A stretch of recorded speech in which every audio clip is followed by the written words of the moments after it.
We have already published the details of promoters and tax avoidance schemes in order to help consumers, and we have also published HMRC stop notices, because we understand we want to help taxpayers who want to do the right thing to understand which promoters and so on should be avoided. Alex Cunningham. Number 10, please. Minister. Compared to the G7, the UK had the highest rate of growth in each of the last 2 years. The IMF UK growth forecast for 2023 has been upgraded by more than any other G7 country, and the IMF has said that the UK is on the right track for economic growth. Ms. Cunningham. Mr. Speaker, but the British people want hope for the future, but all they see is Britain continually lagging behind on the global stage, with prospects for their families getting worse. The IMF says that Britain will have a smaller economy by the end of the year, the poorest growth of the G7 over this year and next. In March, UK inflation was the highest in Western Europe, and projections show that it will be highest in the G7 this year. And food prices are rising 50% faster than in the G7. Whose fault is it? Well, Mr. Speaker, it's certainly the honourable gentleman's fault if, having asked if we would do an assessment of performance across the G7, and we do precisely that, he doesn't like the answer, because the reality is that across the G7, growth has fallen and inflation has risen. But we know, Mr. Speaker, the sources of those, and it's not this government, it's the fault of Putin and the global COVID pandemic, whether they like it or not. Thank you, Mr. Speaker. My right honourable friend is right to ignore the gloom and negativity coming from the benches opposite. They'll always find a reason to talk down the British economy, because isn't it the case that today, with more people in our country going out to work than ever before, the truth is our economy is demonstrating a dynamism and resilience that few other economies around the world can emulate, and a dynamism that you don't get with the Labour government?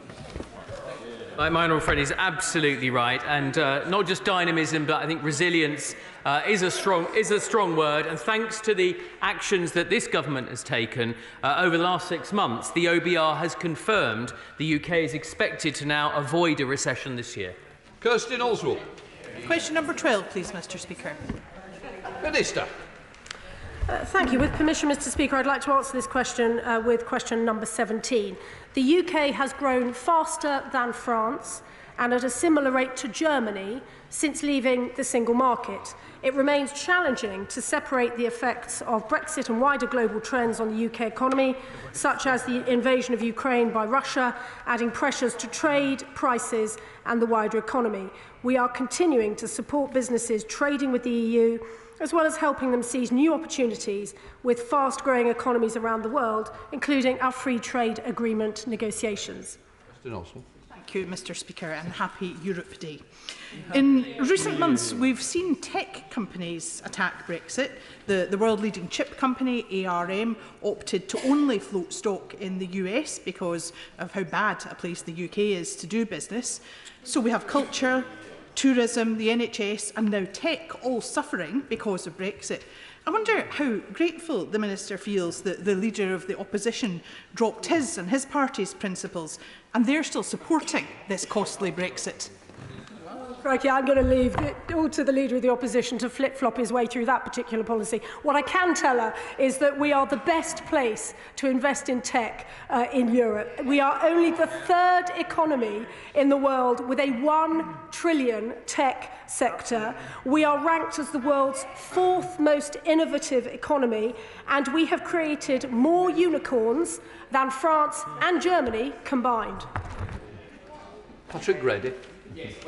Unicorns and fantasies are largely what we hear from the government benches these days. The reality is that the Music Venue Trust reckons grassroots venues are closing at a rate of 1 per week. Bands from Europe find it increasingly difficult to travel here, and the hospitality sector more generally is experiencing catastrophic staff shortages. Isn't Lord Heselton right when he says that Brexit has been a classic mistake, a terrible, horrible miscalculation, and the elephant in the room of our present economic difficulties? Hear, hear.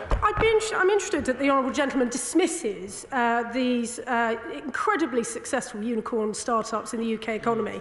I hope that he will not dismiss their continuing success as we continue to support them through the various tax tax reliefs we are offering them and investment, including through our most recent research and development tax reliefs. But I would also point out to him that, of course, Scotland itself will benefit from some 73 trade deals secured with non-EU countries, which include control of our fishing waters, something I know is a matter of great concern to Scottish residents.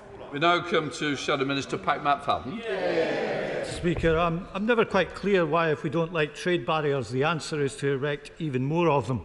But through the retained EU law bill, the government said it would get rid of 4,000 laws built up during our time in the EU. The Prime Minister even got his shredder out to show us what this would look like, and the government said there would be a sunset clause to make sure all this happened by the end of the year. Now, voices from both business and the trade unions have said that this could cause even more chaos and uncertainty and undermine workers' rights in breach of the promises made by ministers opposite at the time of the referendum. So after marching the troops up to the top of the hill and getting the backbenchers very excited, can the Minister confirm, is the government keeping the sunset clause to have all this done by the end of the year? Well, Mr. Speaker, I don't know if I can speak on behalf of the Secretary of State for Business and Trade, who is the portfolio holder for that piece of legislation. What I do know is that the bill is currently before the House of Lords and will no doubt be scrutinised very carefully by their lordships. But what I can also reassure the House is that we are taking a careful and considered approach to the benefits, the regulations, the laws that Brexit presents to us. And we know from our discussions with businesses that business certainty is something that we all want to strive for and achieve. And I'm sure once this bill has been scrutinised by the House of Lords, members opposite... I've got another question to come. Don't worry, you've got another chance. Pat McFadden. Thank you, Mr. I think business certainty might be improved by an answer to the question. Mr. Speaker, inflation is 10%, the highest in the G7, and food inflation is 19%. The former Prime Minister, the Right Honourable Member for Uxbridge and South Ruislip, to avoid confusion, because there are a few former Prime Ministers, promised us there will be no non-tariff barriers to trade. But we already know that many small businesses are giving up exporting to the EU altogether because of costs and delays. And now, with inflation already at these levels, this is the moment the government has picked to impose a new system for checks on EU goods, estimated to add £400 million a year to the cost of goods coming into the UK. Can the Minister tell us, why is the government picking this moment of all moments to add these new costs and price rises to UK consumers who are already struggling to make ends meet because of the biggest cost of living crisis in decades? Mr. Speaker, just to clarify, I was being respectful of not just this House, but the right of the other House, to scrutinise legislation. I hope he would agree with that as a fine parliamentarian, as I know he is. But in terms of business certainty, what we are seeking to achieve through this legislation, but also importantly the measures that we are setting out through the Windsor framework and the arrangements at borders, is to give business exactly the certainty they need after Brexit. I think we all accept that leaving the European Union, leaving the single market, that was a generational change, a seismic change in how we wish to do business. But unlike the party opposite, we believe in Brexit, we believe in the opportunities that Brexit can provide our businesses, and that is why we are taking these measures through very, very carefully and considerately with businesses. Abdul Khan. Question 13, Mr. Speaker. Minister. Thank you, Mr. Speaker. And with your permission, I should like to answer this question together with question 24. As Minister for Public Spending, I oversee the government's budgeting system, and a key element of this is incentivising departments to manage spending effectively so that value for taxpayers' money is maximised. And that's why the government launched an efficiency and savings review at Autumn Statement 22, and through the review, departments reprioritised and identified further efficiencies building on the 5% efficiency challenge set out at the Spending Review 21 to better deliver value for money for the taxpayer. Councillor Call. Mr. Speaker, when the Chancellor, the now Prime Minister, spent £1.3 million of public money on focus groups, including asking what the public think of him. Following the public's resounding rejection of the Tories in the last week's elections, and we now know what the public think of him. So will the government stop wasting taxpayers' money to boost the Prime Minister's ego and do the right thing and call a general election? No. Thank you, Mr. Speaker. £7.9 billion was wasted on useless and overpriced PPE. Meanwhile, opportunists who saw the Tories coming are now profiteering on the back of the public purse. Does the Minister regret that this money was not spent wisely? Nearly £8 billion could buy us 20 new hospitals. Thank the honourable gentleman for his question. Our priority was clear throughout the COVID crisis, and that was to get PPE to the front line as quickly as possible. And due diligence was carried out on all companies that referred to the department. And obviously, despite all those steps being taken, some instances of fraud did occur, with unscrupulous suppliers taking advantage of the situation. This government takes that fraud seriously, and DHSC are exploring every available option to bring those who commit fraud to account. We've also made another number of other interventions, including investment in the Taxpayer Protection Task Force, to normalise higher compliance activity in HMRC, alongside other measures to deal with fraud elsewhere in some of the emergency schemes that we set up to help this economy and this country get through COVID. Thank you, Mr. Speaker. Last week, the Public Accounts Committee revealed that our country lost £9 billion worth of tax revenue during the pandemic because HMRC redeployed 4,000 staff members whose jobs were to chase down tax avoiders. Now, the Prime Minister was Chancellor at the time and presumably signed off this decision. So could I ask the Minister, did the Prime Minister do this as a deliberate act to give the green light to tax avoiders, or is this just another example of Tory incompetence? Well, I think that's quite a ridiculous suggestion, to be honest. I mean, the HMRC received £863 million to modernise the tax system, and that included 136 investment over the spending period to deliver improvements in terms of a single customer record and act. Now, in terms of what happened over COVID, I've already set out the investment that we made, 100 million on Taxpayer Protection Task Force. We take fraud very seriously. And obviously now it's about HMRC looking at financial records of excessive trading to come to terms with those businesses that did use some of those schemes fraudulently, and we will continue to work on that. We now come to topicals. Colin Lockhart. Not here. Ashley Dalton. Number 2, Mr. Speaker. Mr. Speaker, 3 of the Prime Minister's 5 priorities are economic priorities: to halve inflation this year, grow the economy and reduce debt. We're on track to halve inflation this year to ease the cost of living. We've taken the difficult but responsible decision needed to get debt falling and secure the future of public services. And we have a clear plan to grow the economy, to create better paid jobs and opportunity right across the country. Dalton. The Consumer Voice organisation, which has recently found that 2 million UK households missed a key payment for their mortgage, a rent loan or credit card last month alone. 700,000 of these related to housing.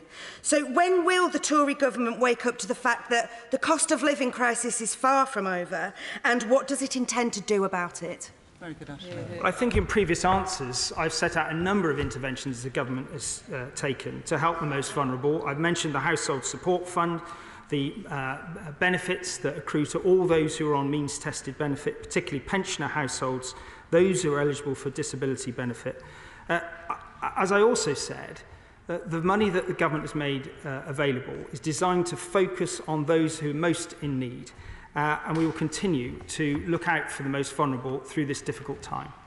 Mr. Speaker, does my right honourable friend agree with me that fiscal responsibility is vital if we are to cut inflation and grow the economy? And does he also agree that the Labour Party's £90 billion of unfunded spending commitments would put all of that at risk, with higher taxes and more borrowing the inevitable result? I couldn't agree with the honourable gentleman more. Responsible public spending is at the core of getting our economy into a state where it can grow. And the 90 billion of unfunded spending pledges made by members opposite will be scrutinised very carefully, I'm sure, by many in the months ahead. So the Chancellor Rachel Reeves. Thank you, Mr. Speaker.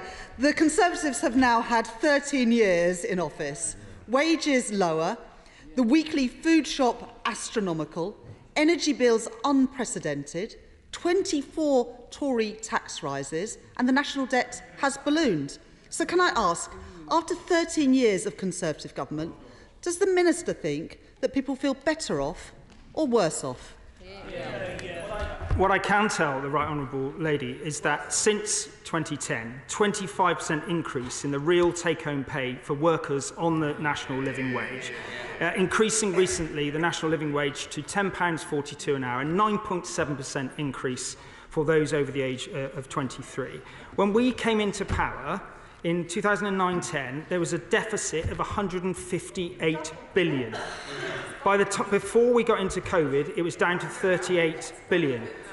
We have gone through the most tremendous challenges that this country has seen for about 100 years.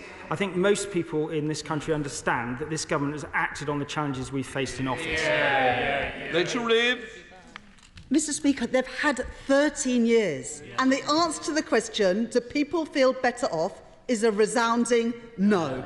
This morning, I met with 22 newly elected council leaders from the Labour Party, who are themselves creating emergency plans to help tackle the cost of living crisis in their communities. Why won't the Conservative government play their part, do the right thing, close the loopholes in their oil and gas tax, and help working people in Britain, as a Labour government would do? Well, I congratulate those successful across the country in last week's elections. But what I would also say is that what business leaders want and what the country wants is steady policy making, delivering growth in the economy, dealing with the biggest scourge on the economy, which is inflation. The Right Honourable Lady says from a sedentary position that we've had 13 years. We've also spent 400 billion where we had a global pandemic, and when we came out of it, where we had to shut down the economy. When we came out of it, we had high inflation consequential of a war that we hadn't had in Europe for over 70 years. Those are the realities, and that's what this government has responded to. Thank you, Mr. Speaker. Regenerating our town centres was a key part of the local election campaign in Torbay. Would my right honourable friend meet me, my honourable friend for Totnes and the new leadership of Torbay Council to discuss what further fiscal steps can be taken to support these aims? I'm always very happy to meet my honourable friend. I would like to congratulate him on his leadership of his council candidates last week and the excellent result that he secured. And of course, we've invested in many coastal communities across the country. And I'm very keen to discuss specifics around how the government can support him as he drives that local constituency and economy forward. John Warren. Mr. Speaker, today, manufacturing body Make UK warned the government that to tackle regional inequalities and compete on a national stage, we need a national industrial strategy as a matter of urgency. Do the ministers recognise that the reason that wages in the North East are falling under the Tories is their lack of an industrial strategy and their failure to follow Labour's example and commit to a modern industrial strategy that invests in the industries of the future and delivers good quality jobs across our country? No, I don't recognise that characterisation. What I recognise is a government that's determined to see the economy grow. I see investment in investment zones focused in her region, working with the excellent universities that she's familiar with. I see a government that's putting 100 million into Foundation Models Task Force, 900 million to invest in supercomputer, to fund AI, and a quantum strategy which is generally seen as world leading, as well as 160 million of investment in the tech sector. So this is a government that is committed to the growth industries of the future. Jane Hunt. University Hospitals of Leicester was pleased to hear that they are to receive £400 million for a new hospital, but I understand the money is still with the Treasury. Please can my honourable friend confirm that when UHL will receive their £400 million, and whether it might be increased to account for construction cost rises? I thank the honourable lady for her question. And of course, delivery of new hospital infrastructure and prioritisation within health budgets is a matter for the Department of Health and Social Care. But I know from frequent conversations with the Secretary of State that he's working tirelessly to ensure as many new hospitals as possible and wider improvements to the health estate can occur. And I shall make representations to him after this session. Thank you. It's reported in the press today that prior to any investment, BP and Equinor sought written guarantees that assets at the Teesworks site hadn't been acquired as a result of, and I quote, an unacceptable act, and that directors, and I quote, will not hide or dissimulate the nature, origin, location, disposition or ownership of assets, rights or values. It's just extraordinary. Given the importance of this free port to investment and jobs in Teesside, can the Treasury confirm if it too has made any similar checks? I'm very sorry, I can't answer that question, but I'm happy to meet with the honourable gentleman to look at the very serious matter that he's raised and get an answer for him. Fuller. Thank you, Mr. Speaker. The Chief Secretary knows that the much long-hidden business case for East West Rail will represent a bad deal for taxpayers. He will know that MPs from across Parliament have written about greener, better alternatives for growth in the Oxcam Arc. And he will know that on Thursday the Conservatives won the mayoralty in Bedford for the first time because the Conservative candidate Tom Wootton called for a review of Bedford Council working and their support for East West Rail. So will my right honourable friend meet with me to discuss this further urgently? I'll be very happy to meet with him, and I also congratulate the Mayor of his hometown of Bedford for the success that he had last week. Thank you, Mr. Speaker. Falling pretty short of where it needs to be if we're actually going to tackle net zero. There was some recent research by E3G and WWF, the Worldwide Fund for Nature, around clean investment. The gap is currently between 81 and 111 billion between now and 2030. That's the equivalent of a quarter of the investment required in this crucial economic sector and every other sector of the economy. Public investment, Mr. Speaker, clearly needs to be a key driver in reaching net zero. So I wonder if the ministers can answer if they will consider increasing the capacity of UK infrastructure banking on that.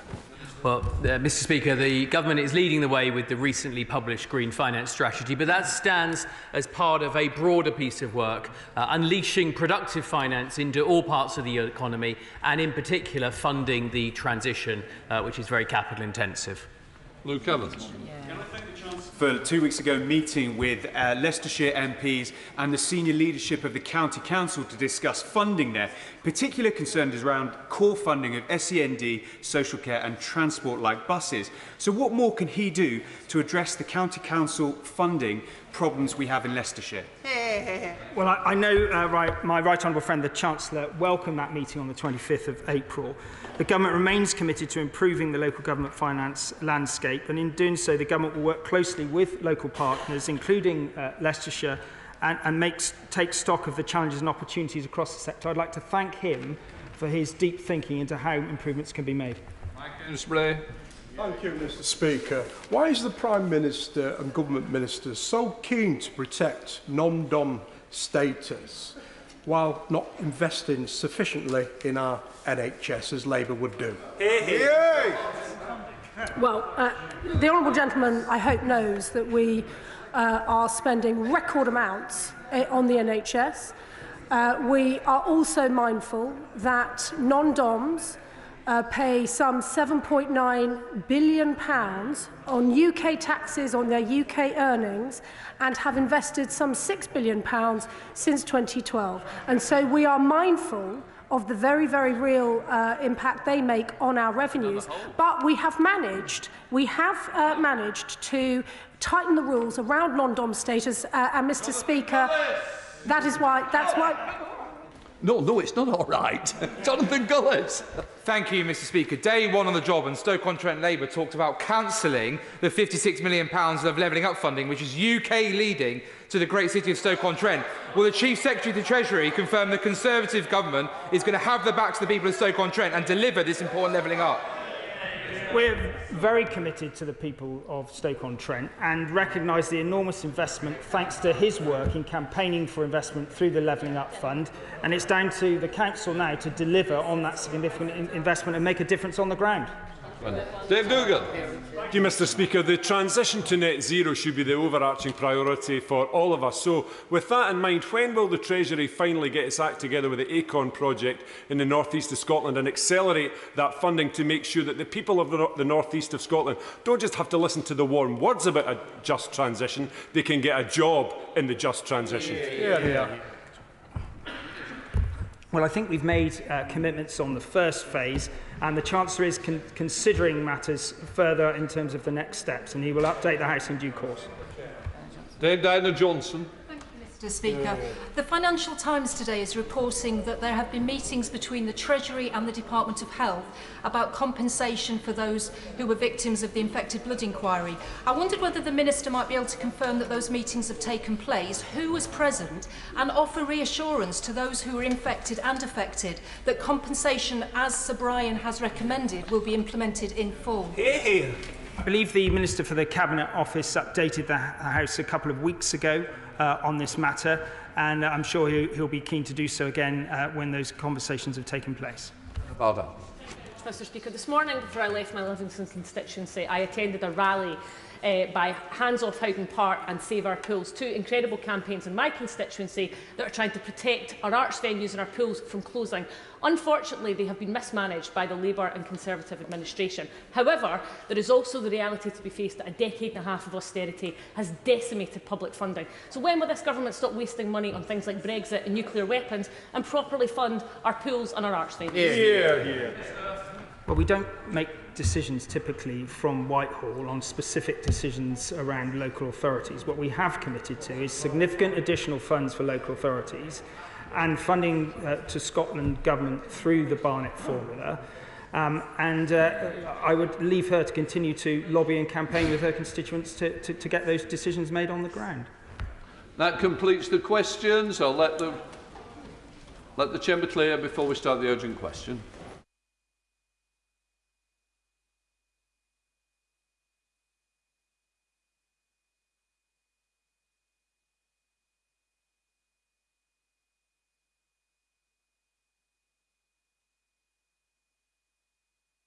Right, we now come to the urgent question. Joanna Chorley. Mr. Speaker, to ask the Secretary of State for the Home Department if she will make a statement on the policing of protests during the coronation. Minister. Mr. Speaker, the coronation was a once-in-a-generation moment. A moment of national pride. A moment when the eyes of the world were upon us.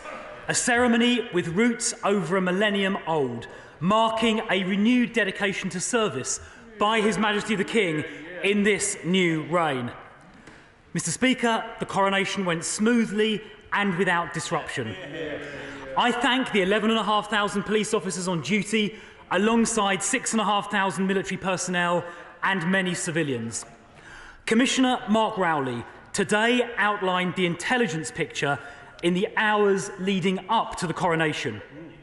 This intelligence picture included more than one plot to cause severe disruption by placing activated rape alarms in the path of horses to induce a stampede, and a separate plot to douse participants in the procession with paint. This was the context: a once-in-a-generation national moment facing specific intelligence threats about multiple, well-organised plots to disrupt it. The police's focus was rightly on ensuring this momentous occasion passed safely and without major disruption. That was successful. All the plots to disrupt the coronation were foiled by a combination of intelligence work and proactive, vigilant policing on the ground. I would like to thank and congratulate the police for this success. At the same time, extensive planning ensured protests could take place. This was also successful. Hundreds of protesters exercised their right to peaceful protest, including a large group numbering in the hundreds in and around Trafalgar Square. Now, where the police reasonably believed they had grounds for arrest, they acted. The latest information is that 64 arrests were made. I won't comment on individual cases or specific decisions, but the arrests included a person wanted for sexual offences, people equipped to commit criminal damage with large quantities of paint, and arrests on suspicion of conspiracy to cause public nuisance, often backed by intelligence. The Met's update last night included regret, to use their word, that 6 people arrested couldn't join the hundreds protesting in Trafalgar Square and nearby. The Met has confirmed those 6 people have now had their bail cancelled with no further action. Mr. Speaker, the police are operationally independent, and for the Met, it is primarily for the Mayor of London to hold them to account. But let's be clear.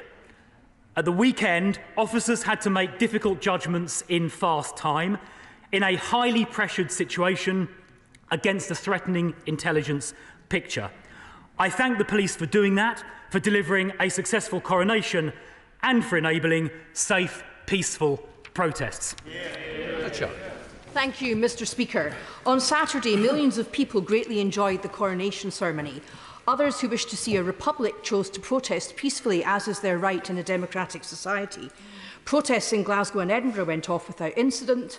However, in London, protesters who had gone to considerable lengths to liaise with the Metropolitan Police in advance of their protests and to clear both the nature and the location of the protest were detained, searched, arrested and held in the cells from 7 a.m. till after 11 p.m. All 6 of those arrested have now received letters saying there will be no further action taken against them. There were a number of other arrests of concern, but because there's no legal proceedings in respect of the 6, and therefore no reason for Parliament not to begin today to address what happened to them, I'm going to focus on them.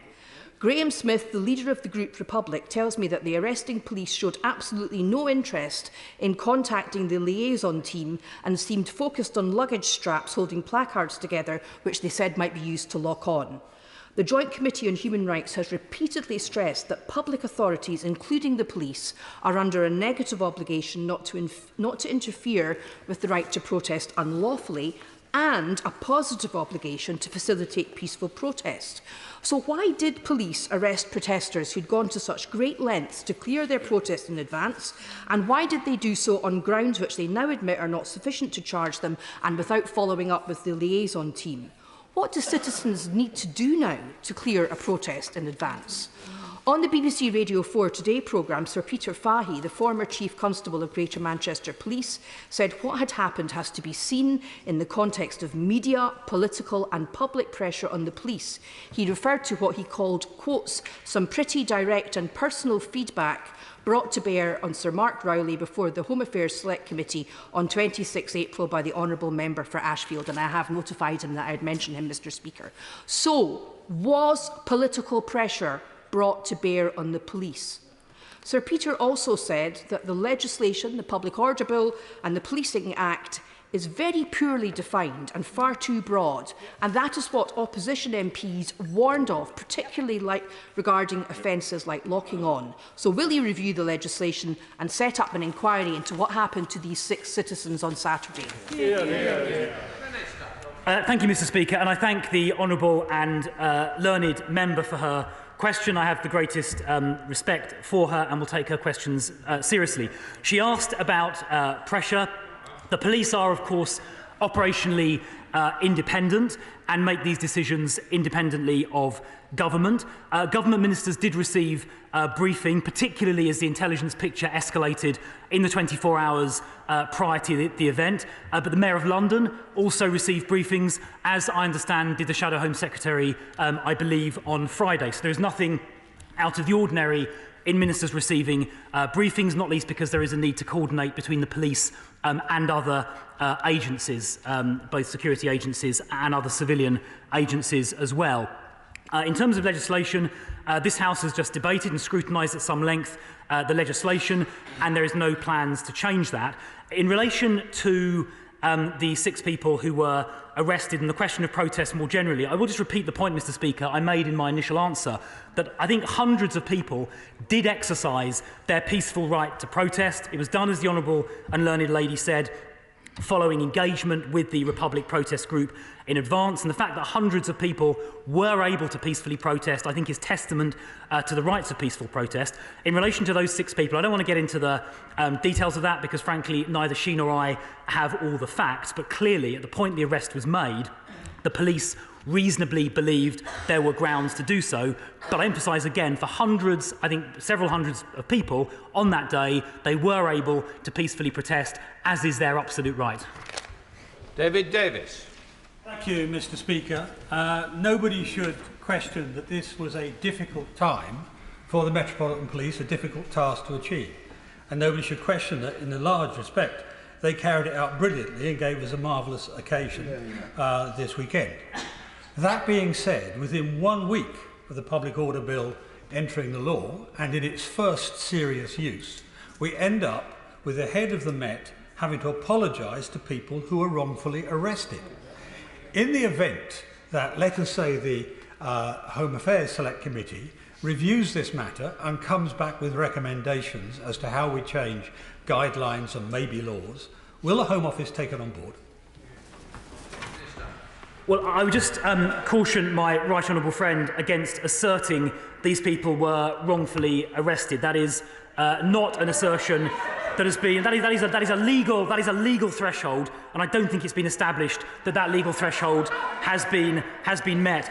I would also, in terms of testing this legislation, I would also just draw the House's attention to the fact this was a once-in-a-lifetime event, and it took place against an intelligence backdrop which suggested there were multiple well-organised plots to cause very serious disruption, which, if they had proceeded, would have been taken very seriously by this House and been seen around the world. So I don't think one can infer from what happened at the weekend that the recently passed legislation is defective. Now comes Shadow Minister Sarah Jones. Thank you, Mr. Speaker.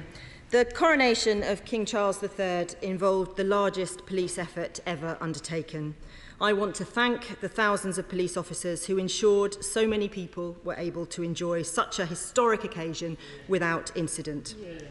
Rightly, in our democracy, those police had operational responsibility and had to take decisions at pace and under pressure.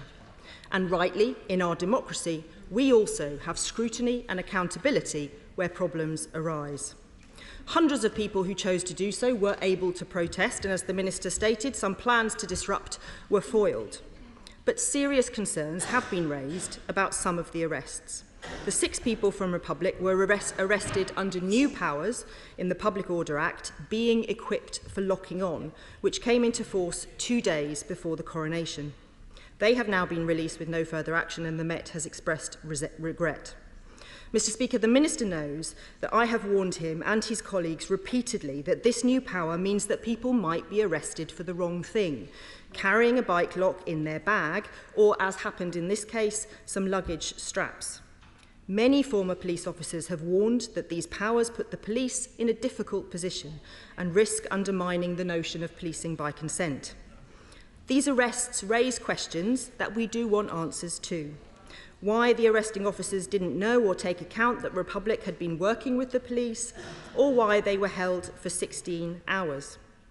Does the Minister support the review by the Mayor of London so Parliament can see lessons to be learnt? And on the new public order powers, will he ask the Inspectorate and the College of Policing to monitor and review them and report back to Parliament? And will he support the recommendations in the Inspector's report for more specific training for our officers on public order? This weekend was a celebration, and one that could not have happened without the dedication of our police service. But just as important to our British democracy as our constitutional monarchy is our historic model of policing by consent, trust, and our freedom to peacefully protest. It is our job as members of Parliament to come up with laws that solve problems, not create them. So I urge the Minister opposite to learn the lessons and take responsibility for protecting that careful balance between the police and the people.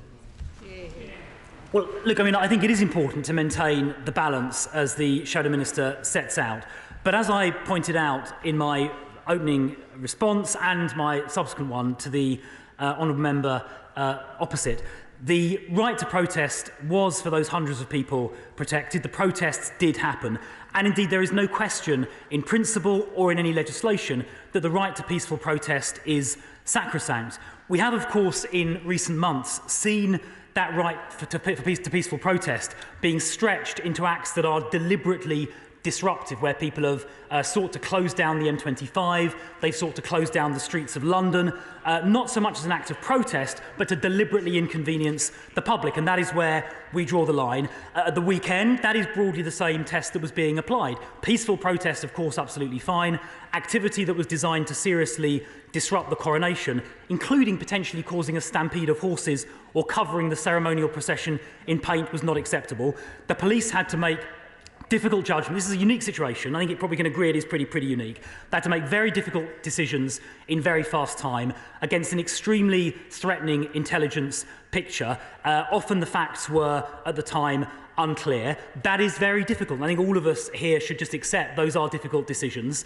And I think the police, obviously, it's for them to answer operationally, but they, if they were here, would say they acted lawfully to the best of their reasonable belief at the time. But I do want to put on record the right to peaceful protest is sacrosanct, and I'm sure no one in this House on either side would ever seek to undermine it. Thank you very much, Mr. Speaker. Would the Minister agree with me that as a matter of law, the fact of the matter is that the police are entirely within their rights to arrest individuals to prevent a crime? It happens somewhere in the country pretty much every day. They obviously do not have to wait until a crime is actually committed, the active offence is committed, before acting. If they knew an armed robbery was about to take place from intelligence received, they don't have to wait until that armed robbery is taking place before acting, and the same applies here. Does the Minister agree with me that the police did an excellent job in very difficult circumstances, and this is a government that supports the police? We will leave the opposition parties to support those who do not follow the law. And the fact of the matter is, in extremely difficult circumstances, they did a good job. Can I just remind you, you're not at the bar now. You've got shorter questions. Come on, Minister. Look, I thank my right honourable and learned friend for his question. Yes, I do agree the police did a good job in what were very difficult, fast-moving circumstances where judgments were inevitably difficult. It is easy to criticise after the event, but I think the police did a good job in what were extremely trying and difficult circumstances. SNP spokesperson Anderson to Thank you very much, Mr. Speaker. The UN Commissioner for Human Rights has said that the Public Order Act is incompatible with the right to freedom of expression, peaceful assembly and association. It is deeply disappointing to hear Labour and the Conservatives now both wedded to this legislation that undermines our right to protest. Graham Smith, the CEO of Republic, has said that these arrests are a direct attack on our democracy and the fundamental rights of every person in the country. He further says the right to protest peacefully in the UK no longer exists. Instead, we have a freedom to protest that is contingent on the political decisions made by ministers and senior police officers. That is entirely unacceptable. And in reading Sir Mark Rowley's statement that he has put out, he says, having reviewed the evidence and potential lines of inquiry, we do not judge that we will be able to prove criminal intent beyond all reasonable doubt. So these arrests were not necessary. And further, Sir Mark Rowley says he supports the officers' actions in this unique, fast-moving operational context, which means that if similar circumstances occurred, there is no certainty that this would not just happen again. So will the Minister tell me further what protections people can expect when they, in good faith, engage with authorities before protest to prevent this kind of thing happening, to find it happen again? And is he concerned that a journalist was amongst those arrested? Well, it is entirely inaccurate to say the right to protest does not exist. As I pointed out, hundreds and hundreds of people did peacefully and lawfully protest on Coronation Day. They did so unmolested and unimpeded, which I think goes to show this idea that the right to protest doesn't exist, it doesn't exist anymore, is absolute nonsense. What does not exist is the right to cause disruption to other members of society. That is what our laws seek to prevent. And in relation to the Human Rights Act, and particularly Articles 10 and 11 of the ECHR. There's been the recent Public Order Act had a Section 19(1)A statement on the front of it, saying that legal analysis finds it is compatible. And if the Honourable Lady studies Articles 10 and 11, and particularly the second paragraphs of those, she will see they are balanced. They are balanced rights, balanced with the qualified rights, which are able to be balanced against the right of democratically elected legislatures to legislate to prevent criminal activity, including disruption. James Dale. Thank you very much indeed, Mr. Speaker. Would my right honourable friend agree with me that the Metropolitan Police did a great job here? They took the necessary action to protect the public during a unique state event, and not one word of what we've heard opposite or anything that's going to come will be able to give any evidence to the country in respect of that.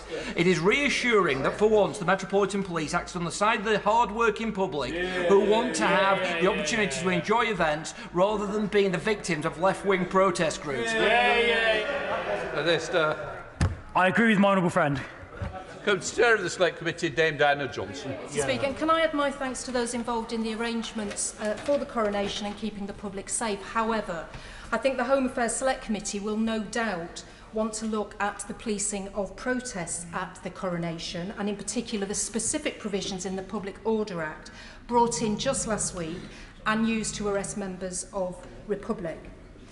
We've heard a lot about operational independence of the police this afternoon, so can the Minister just explain why the Home Office's Police Powers Unit on the 27th of April sent an official letter to Republic ahead of the coronation? Now, of course, Republic have no history of locking on.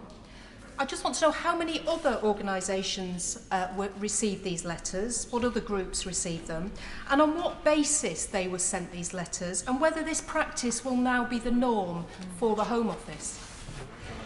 Minister. Well, any such letters, I don't believe, were sent in my name, so I can't comment on who may have received them. I suspect, although I'm not certain, that these related to clarifying the new statutory provisions that were recently brought into effect through the Public Order Act 2023. The operational independence of the police is important because Parliament legislates, and it is then for the police to apply those laws without fear or favour, and they did so on this occasion. Sir Desmond Swain. There's been a misunderstanding, clearly. Despite the police doing a brilliant job, that's why there's been an apology. But wouldn't the Minister expect that misunderstanding to have been resolved well within the 16 hours for which the 6 were incarcerated? And surely there should be some questions asked about that. Well, again, exactly what happened is an operational matter for the police. Clearly, on that day, Saturday just gone, the police had a lot going on in central London, policing the largest public event that we have ever had in our country's history. I don't know, and in fact no member of this House knows or can know precisely what inquiries were being undertaken while the decision ultimately to release those individuals was taken. But of course there are complaint processes available if any individual member of the public wants to follow them. They're available to anyone who is arrested or indeed who encounters the police, and if someone feels the police have behaved in a particular situation unreasonably, they are able to use those complaint procedures. Richard Berger. Thank you, Mr. Speaker. Isn't it the case that the arrests we saw of peaceful protesters at the weekend weren't an aberration, but were exactly what the Public Order Act is designed to do, to clamp down on legitimate peaceful protest, which should be a basic democratic right in this country? No, that is not the purpose of the Public Order Act. The Public Order Act is designed to prevent people deliberately disrupting the daily lives of their fellow citizens, which we have seen with locking on public highways, causing enormous traffic jams, stopping people getting to hospital, stopping people getting their children to school, people being unable to get to work. We've seen 10-mile tailbacks on the M25, and we had specific intelligence that people planned to disrupt the coronation by creating a stampede of horses and covering the ceremonial procession in paint. The Public Order Act 2023 is designed to stop that kind of disruption while, of course, allowing peaceful protest. That is its purpose. Louis French. Mr. Speaker, and I feel, given some of the heat of the debate, I must add that as a Greater London MP, it's complete and utter nonsense that you can no longer peacefully protest in London. Yeah. I myself attended my first ever protest a couple of weeks ago, where I was protesting against the Mayor of London's disgraceful ULEZ, and we were left to peacefully protest. But does my honourable friend agree that the police and our armed forces, those 11,500 police officers and armed forces, did an excellent job over the weekends to police and keep the public safe during the fantastic coronation celebrations? Well, look, I think my honourable friend puts it very well. I join him, by the way, in opposing Sadiq Khan's appalling ULEZ idea. But on the coronation policing, yes, they did a great job. I think there were almost 30,000 officers deployed at one time or another during the relevant period between the Met Force area and Thames Valley for the Windsor concert the following day. There were, I think, 11,500 deployed on the day of the coronation itself, in addition to 6,500 armed forces personnel. We also, by the way, had 312 protected people coming into the country from around the world. And we had, I think, almost 1,000 close protection officers deployed as well. All of those officers did a fantastic job in what was, I think, a moment of national pride for all of us. Mr. Carmichael. Mr. Speaker, can I just say to the Policing Minister, I'm a little bit surprised that he should apparently accept without question the proposition that the Metropolitan Police now apologises to people who have been lawfully arrested.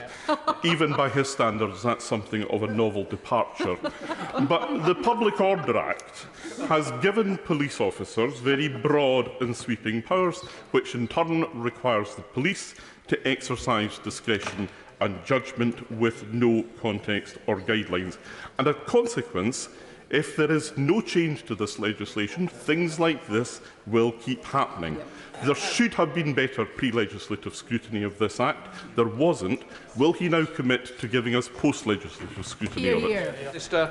Well, I mean, of course, many pieces of legislation require on-the-ground interpretation, whether by the police or subsequently by the courts in case law. Indeed, the precise definitions contained in this new piece of legislation, the Public Order Act 2023, include things like much more precise definitions of what constitutes serious disruption, which was previously extremely ambiguous. And that clarity is something which the police and others had called for. In terms of scrutiny, obviously the House is welcome to conduct scrutiny whenever it wants. I think as a matter of standard, new bits of legislation are subject to post-leg scrutiny sometime later. But actually in many areas, this new Act of Parliament, recently taken effect or recently gained royal assent, provides additional specificity, clarity and precision that was previously lacking. Michael Public. The Minister said rightly that hundreds of people protested against the once-in-a-generation coronation.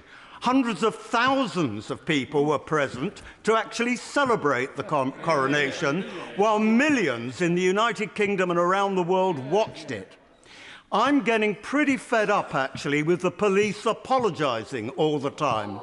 I can say that ordinary police officers doing a decent job, as they did on Saturday, find their morale is at rock bottom when they're given the instruction, "We will deal robustly with anyone intent on undermining this celebration," which came from the Met Police on the 3rd of May, and then finding that someone is apologising for them doing just that.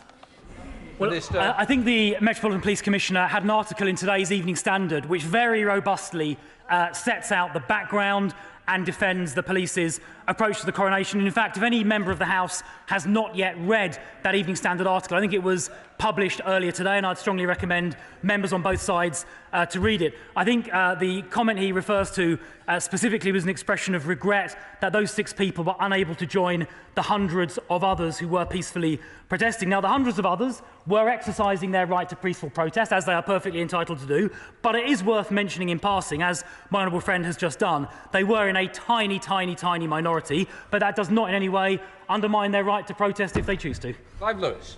Mr. Speaker, I think it looks terribly obvious to anyone that looks at this that if you take a piece of draconian legislation like the Public Order Bill, pass it through, rush it through this place via an unelected head of state who gave it consent, hand it to a failing institution like the Metropolitan Police, who then decapitate the leadership of the Republican protest movement. What do you expect?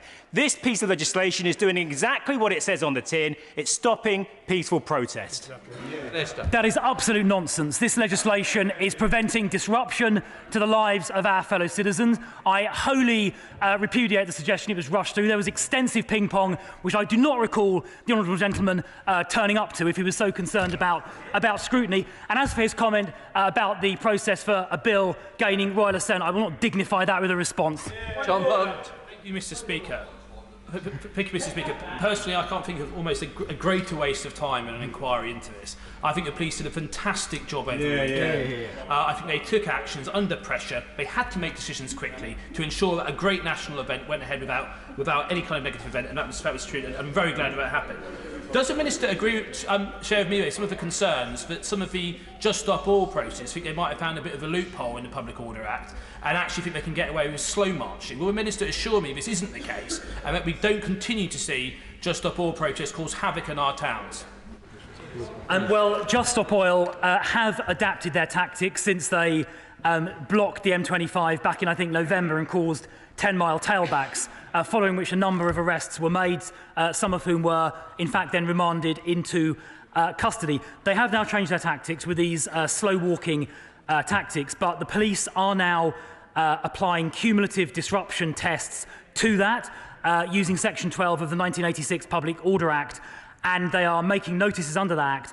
And recent disruptions in the last sort of 10 to 14 days have seen the roads cleared typically within less than 10 minutes, which I'm sure Londoners, my constituents and others will welcome very strongly. Caroline Lucas.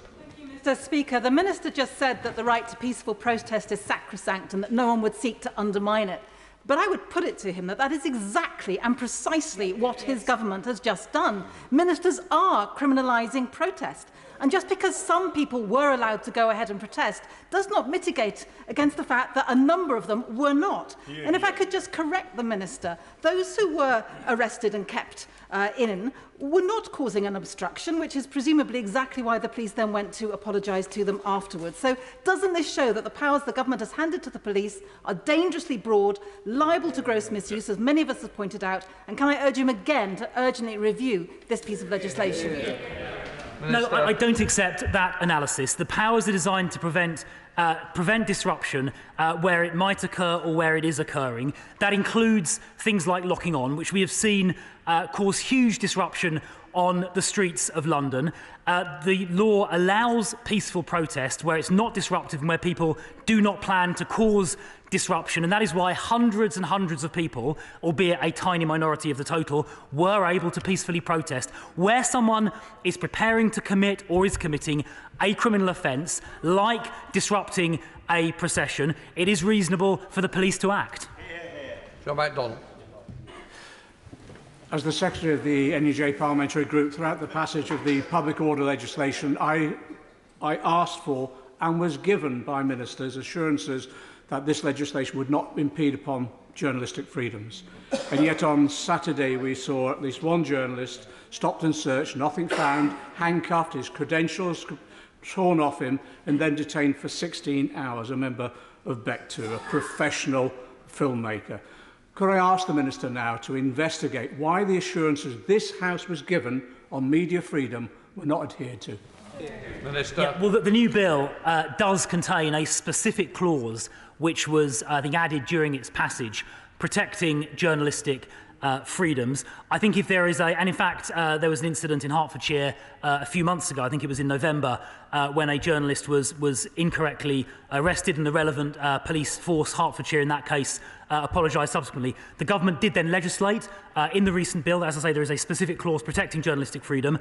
I don't want to comment on an individual operational matter, not least because neither he nor I have the full facts. But as I said already, there is a complaints process, and if an individual or others feel they weren't fairly or properly treated, they do have a complaints process they can go through. But Parliament has made its view clear. Alan Dorrans. Good afternoon.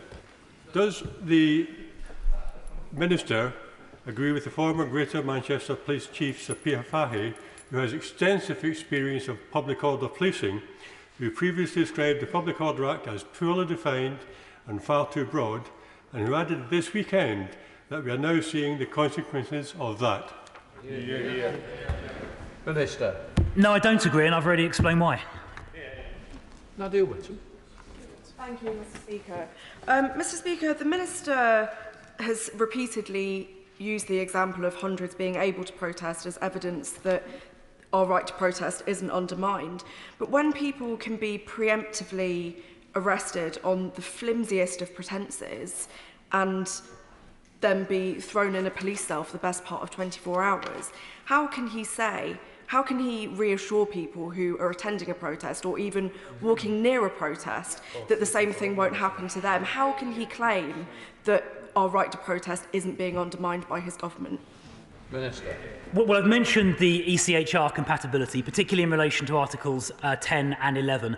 Before the police can arrest anyone, they do have to have a reasonable grounds for suspicion that an offence has been committed.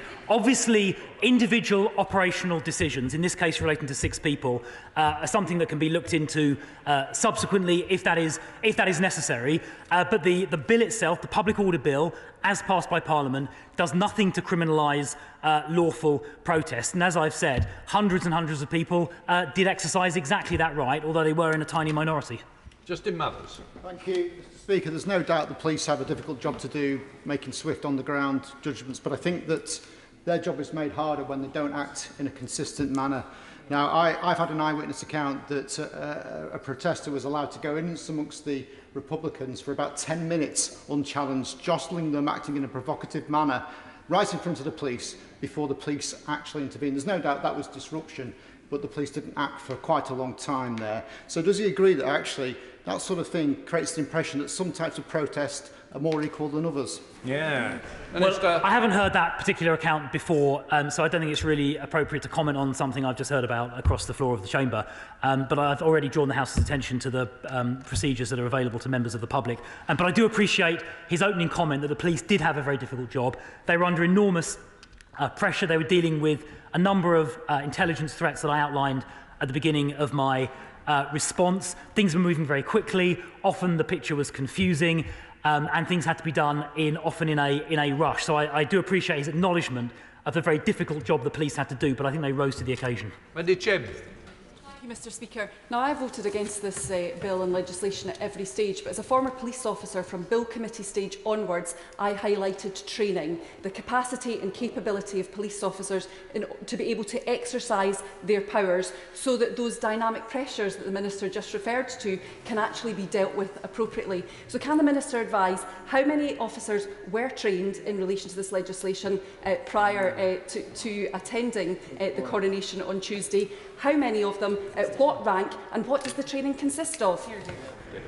Well, obviously, many officers do have specialist public order training. The overall gold commander for the event is one of the Metropolitan Police's most experienced public order commanders at the rank of commander. Many officers have had specialist public order training, as I say, in the course of their career. But it is important to make sure that, particularly as legislation changes, the training keeps up with it. And I know the College of Policing and others will be issuing the relevant guidance to make sure that is addressed. Johnson. Thank you, Mr. Speaker. Does the Minister agree with me that the Metropolitan Police's admission of regret regarding their arrest of 6 anti-monarchy protesters this weekend is an admission of guilt? And does he accept that this is a chilling violation of basic democratic rights and demonstrates beyond a shadow of a doubt that the Public Order Act should be immediately repealed? Yeah. No, I don't agree. Kirsty Oswald. Thank you very much, Mr. Speaker. I think that the Minister has a real brass neck. The Tory government have brought in this most draconian legislation, and then he's in here telling us that the police are operationally independent of the government, as if it's absolutely nothing to do with their actions. The Human Rights Watch have said that what we saw was something that you'd expect to see in Moscow, not London. And I wonder if he would agree with me that given that only reportedly 6% of those who were arrested for protesting against the coronation were actually charged with anything at all, that this new legislation is absolutely nothing but an advert for how to impede people's right to protest.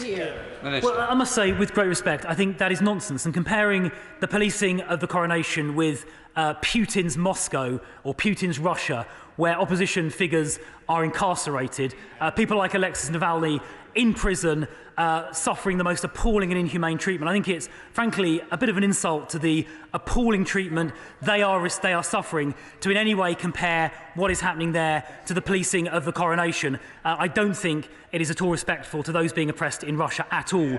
And in terms of peaceful protest, hundreds of people did peacefully protest against the monarchy. It was a tiny minority, but they did protest. The police only made those arrests, 64 arrests in total, where they had reasonable grounds to believe a criminal offence had been committed or was in preparation.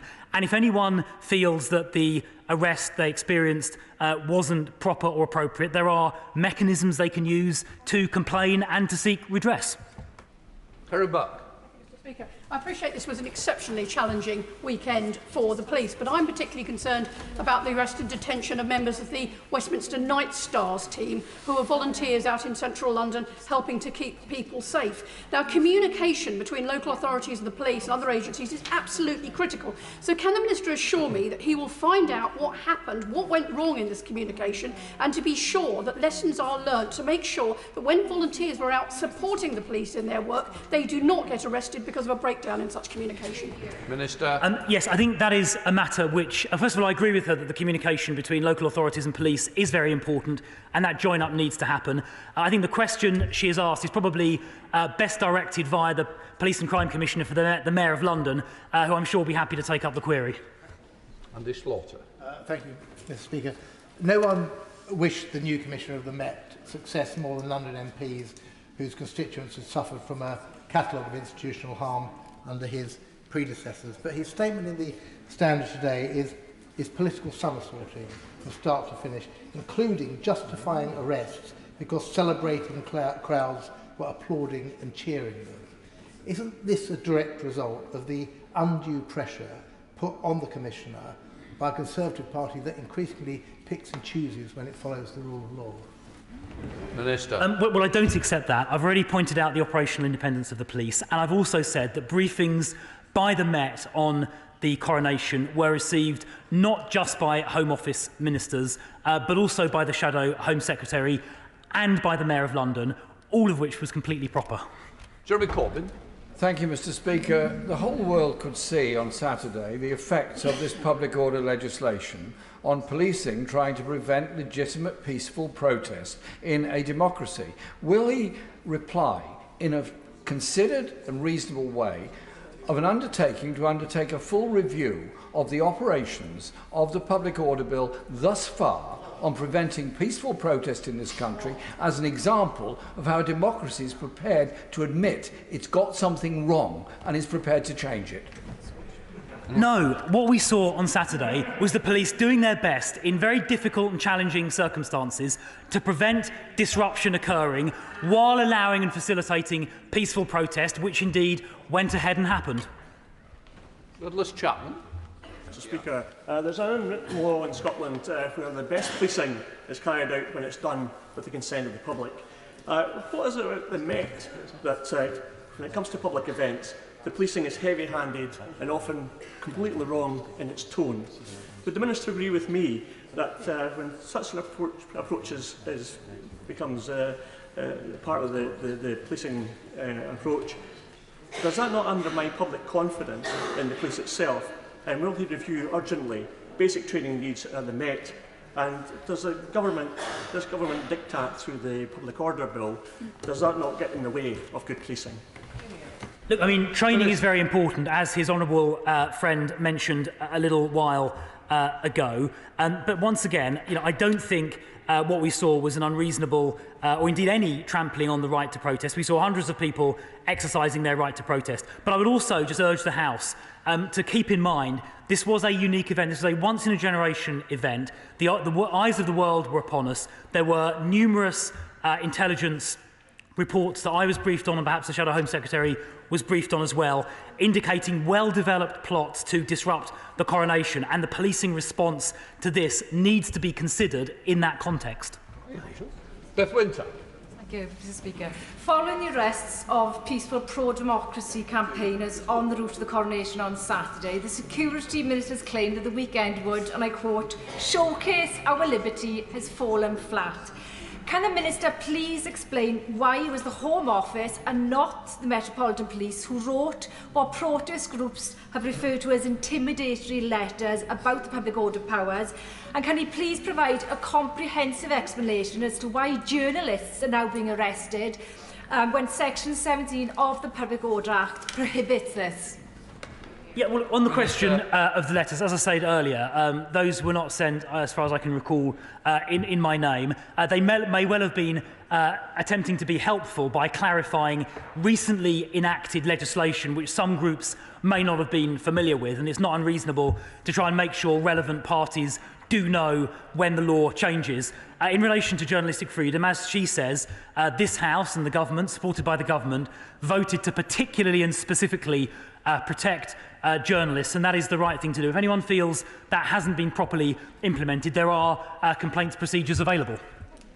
Daisy Cooper. Mr Speaker.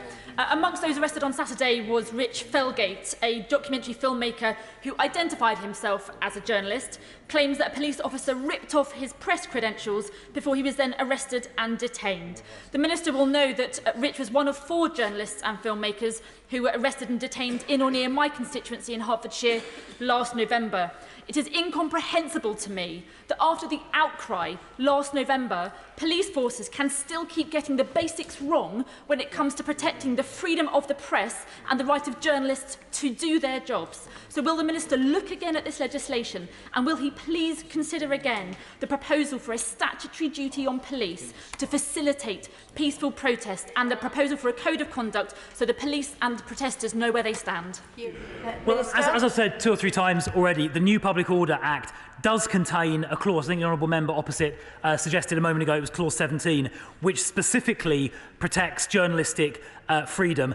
If there are, and that of course followed the incident in Hertfordshire, it was after the incident in Hertfordshire, if there are particular examples, particular individual cases where the new law and indeed the wider ECHR right and common law right for journalists is not being applied, there are complaints mechanisms, but this House, supported by the government, has legislated specifically to protect journalistic freedoms. Hilary Benn. Thank you very much indeed, Madam Deputy Speaker. Given what happened to these 6 individuals on Saturday who were clearly not involved in any plot to use rape alarms or paint to disrupt the coronation, otherwise why have the police apologised to them? What confidence can the organisers of any future protests have that what they have been told in advance planning meetings with the police will actually be capable of being relied upon on the day?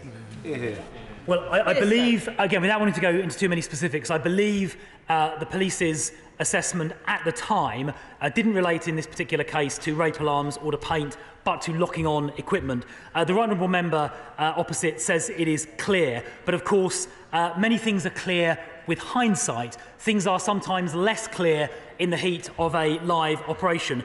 In terms of assurance around the right to protest, the Public Order Act does not in any way infringe or undermine the right to protest, and indeed we saw on Saturday quite a reasonable-sized, a few hundred people protesting at the coronation event without any impediment, and we see Just Stop Oil protesters these days protesting on an almost daily basis. So there is evidence in front of us showing us how the right to protest unfolds on a near daily basis. Brendan O'Hara. On Saturday, we saw Metropolitan Police officers pre-arresting people whose only offence was to want an elected head of state. Despite their planned peaceful protest being pre-authorised, UK citizens who had committed no crime whatsoever were taken off the streets and detained simply because of their political beliefs. But isn't this exactly how this anti-democratic, draconian, authoritarian piece of legislation was designed to work? And isn't it proof, Minister, that this is what makes this legislation so dangerously wrong? Minister. No, the legislation does not in any way criminalise or prevent protests. We see protests happening on a daily basis, including on Saturday. What the legislation does is enables the police to prevent disruption. They need to have a reasonable belief in order to do that. If anyone feels that in this very small minority of cases, tiny minority of cases, those powers were misapplied, then there are complaints procedures. But the vast majority of people wishing to protest on Saturday did so. Carol Monaghan. Deputy Speaker, can the Minister confirm whether the right to peaceful protest only applies if the individual's views chime with the government's own? Minister. I mean, I'm not really sure that question merits an answer. I mean, legislation is clearly politics agnostic, and it's for the police to apply it without fear or favour. Mick Whitley. Thank you, Madam Deputy Speaker. Does the Minister accept that the troubling scenes witnessed during the coronation vindicate that those of us on this side of the House who warned the government's new anti-process laws would be used to stifle dissent and limit freedom of expression? And will he accept that if we are to protect the most fundamental right of free speech, then the Public Order Bill must be scrapped in its entirety? No, as I've said repeatedly, the Public Order Act and associated legislation is designed to prevent disruption to our fellow citizens' day-to-day lives while enabling peaceful protest. Martin Doherty Hughes. Let me congratulate the member for Edinburgh South West for actually gaining this urgent question today, Madam Deputy Speaker. The seemingly random nature with which the Metropolitan Police can apply the law only to fully exonerate those arrested soon after is itself akin to something one might see in an illiberal democracy like Hungary or Turkey. And all this just a week after the Security Minister themselves stood at the dispatch box there and said that the coronation was a chance to showcase our liberty. So does the Minister agree with their colleague? Are these arrests a showcase of British liberty? Minister. Well, I think the fact that hundreds of people protested against the monarchy, albeit they were a tiny minority of the crowds, demonstrates the right to protest is unfettered. The fact that I suspect as we speak there are Just Stop Oil protesters somewhere in London, no doubt up to their protesting activities as we have this discussion here in Parliament. So I think the right to protest is sacrosanct. It is protected, not least by the ECHR, but also by our domestic legislation. That is something we should all be pleased about. Peter Grant. Thank you, Madam Deputy Speaker. The Minister has repeatedly told us today that there was evidence of, in his words, a well-developed plot to misuse activated rape alarms in a way that would clearly have been criminally reckless and which no one could condone.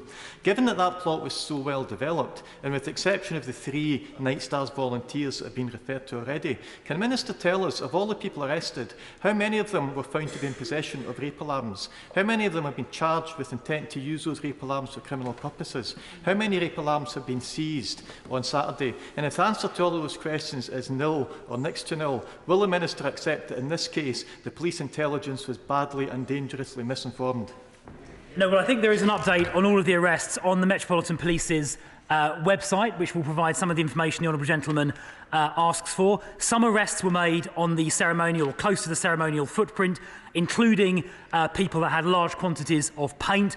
Other arrests were made at locations away from the ceremonial footprint at what might be described as a safe house. The briefings that certainly I received from the Met the night before, and I believe the Mayor of London received, and possibly the Shadow Home Secretary as well, I'm not sure, indicated multiple well-developed and credible plots to materially disrupt the coronation, and I think it is greatly to the Metropolitan Police's credit that they prevented those from unfolding. Jim Shannon. Thank you, Madam Deputy Speaker. Participating as I have in protests across Northern Ireland, all peaceful protests in the politics of Northern Ireland, I think I recognise that government is trying to ensure that peaceful protests can take place. The coronation weekend has been a globally celebrated event and something that the United Kingdom will look back over many years to come with pride. And the 64 arrests that were made were in relation to, I understand, intelligence that suggested that there would be deliberate attempts to cause nuisance on Coronation Day. Will the Minister join me in thanking the Met Police, as opposed to critiquing them for carrying out their duties in a swift manner, to enable people to celebrate the coronation of His Majesty the King in peace and without disruption? Minister. Yes, I would like to join my honourable friend in thanking the police and the armed forces personnel and the civilians involved in laying on the coronation for a successful and ultimately peaceful event, despite the plots that were uncovered in advance. I'd like to, also thank the police for ensuring that those protests were able to take place. It's an event, I think, overall, that this country can be proud of. I'm sure all of us want to wish King Charles III well at the beginning of his new reign and say, God save the King. Well, I thank the Minister for answering the urgent question. We now have statement, Secretary of State for Health.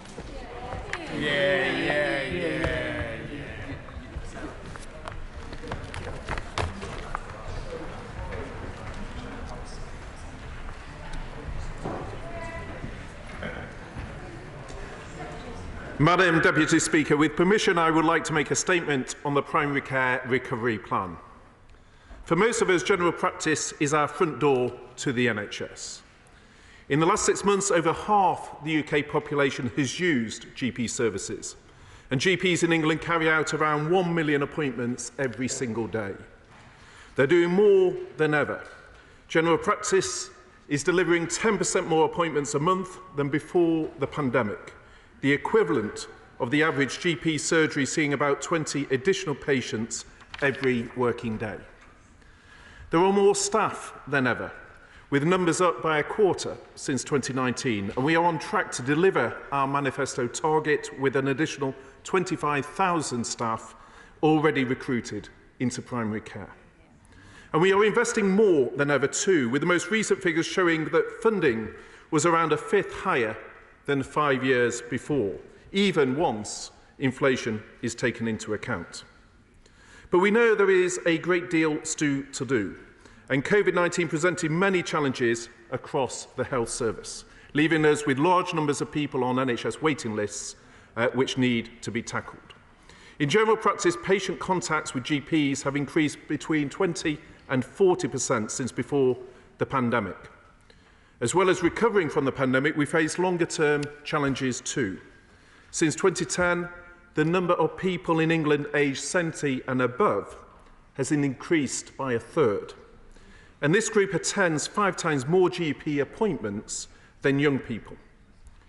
Not only that, advances in technology and treatments mean that people understandably expect more from primary care systems. So, Madam Deputy Speaker, today I can announce our primary care recovery plan, and I pay tribute to my honourable friend, the member for Harborough, for his work on this plan. And I have deposited copies of the plan in the libraries of both houses. Our plan will enable us to better recover from the pandemic, to cut NHS waiting lists and to make the most of the opportunities ahead by focusing on 3 key areas. First, tackling the ATM rush by giving GPs new digital tools. Second, freeing up GP appointments by funding pharmacists to do more with a pharmacy-first approach. And third, providing more GP staff and more appointments. NHS England and my department have committed to make over 1.2 billion of funding available to support the plan, in addition to the significant real terms increases in spending on general practice in recent years. And taken together, our plan will make it easier for people to get the help that they need. Madam Deputy Speaker, the plan builds on lots of other important work. Last year we launched the elective recovery plan, which is making big strides to reduce the backlog brought by COVID-19. And we eliminated nearly all waits over 2 years by last July. And now 18-month waits have decreased by over 90% since their peak in September 2021. And by contrast, Madam Deputy Speaker, in the NHS in Labour-run Wales, people are twice as likely to be waiting for treatment than in England. They still have over 41,000 people waiting over 2 years and nearly 80,000 waiting over 18 months.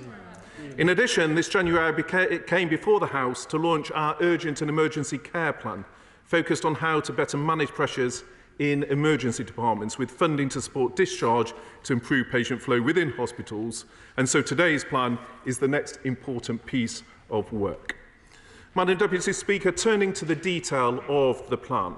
Our first aim is to tackle the ATM rush, and we will do this by providing GPs with new and better technology, moving us from an analogue approach to ways of working in the digital age.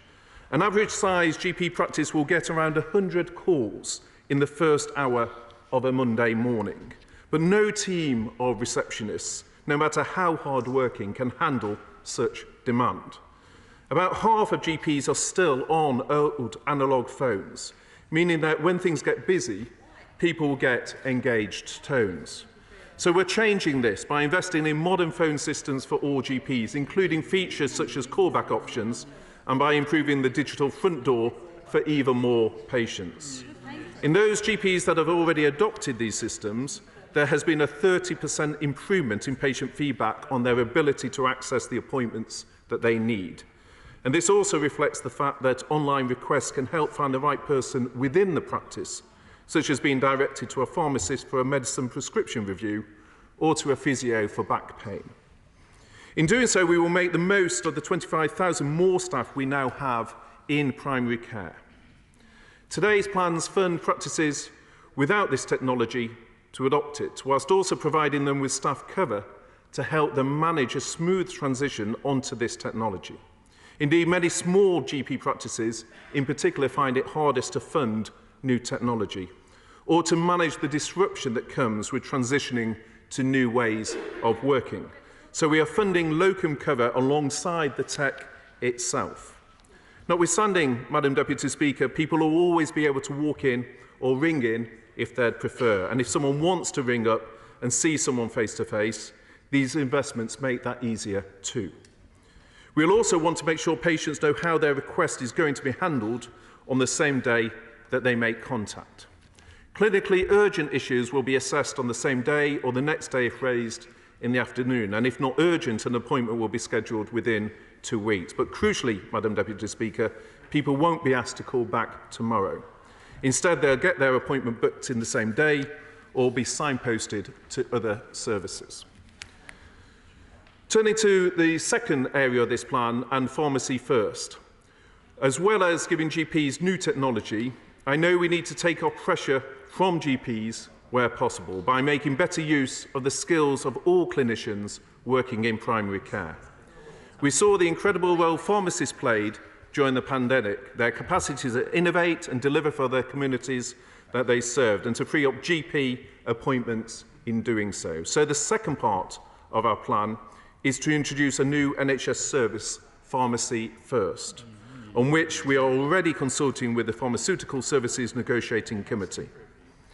80% of people live within a 20-minute walk of a pharmacy, so making it easier for pharmacists to take referrals can have a huge impact. Referrals might be from GPs, NHS 111, or from next week from urgent and emergency care settings.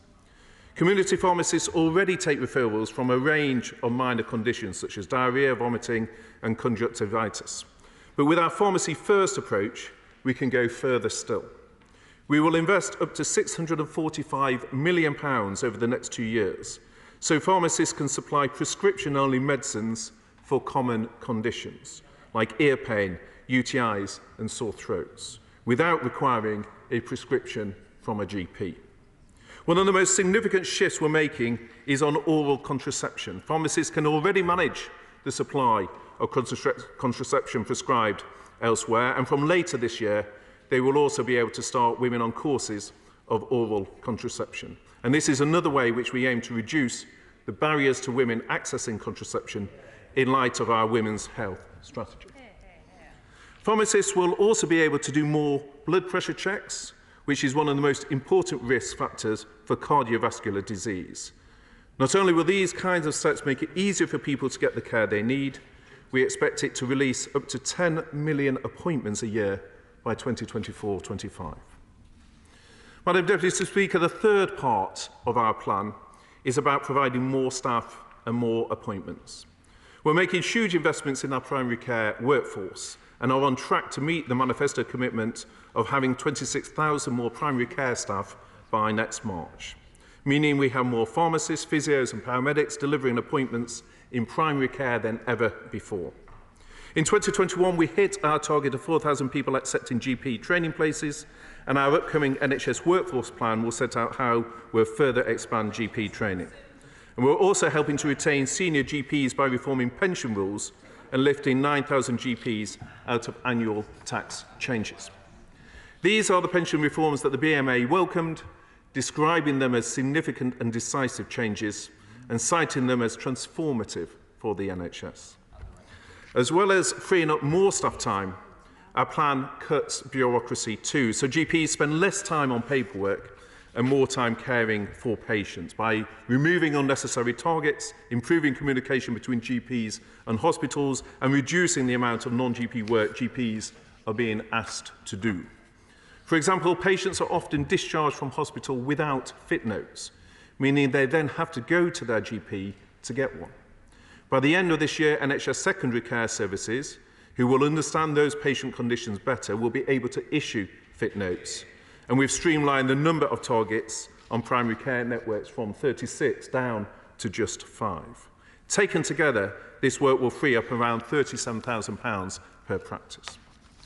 So, Madam Deputy Speaker, today's primary care recovery plan funds and empowers our GPs and pharmacists to do more, so we can prevent ill health, keep cutting NHS waiting lists, and improve that vital front door to the NHS for many millions of people.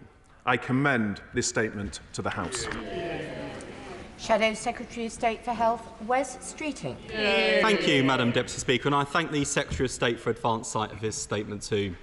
Madam Deputy Speaker, this announcement was meant to be the Prime Minister's relaunch after he received a drubbing in the local elections, and unfortunately for the members opposite, it seems the Prime Minister is bouncing back in true Alan Partridge style. Having read that Downing Street has drawn up plans for a health-focused mini-relaunch, I eagerly tuned into the radio this morning to hear the Health Minister.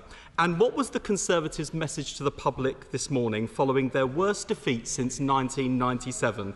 They are breaking their manifesto commitment to recruit 6,000 new GPs. Once again, the Conservatives have overpromised and under-delivered.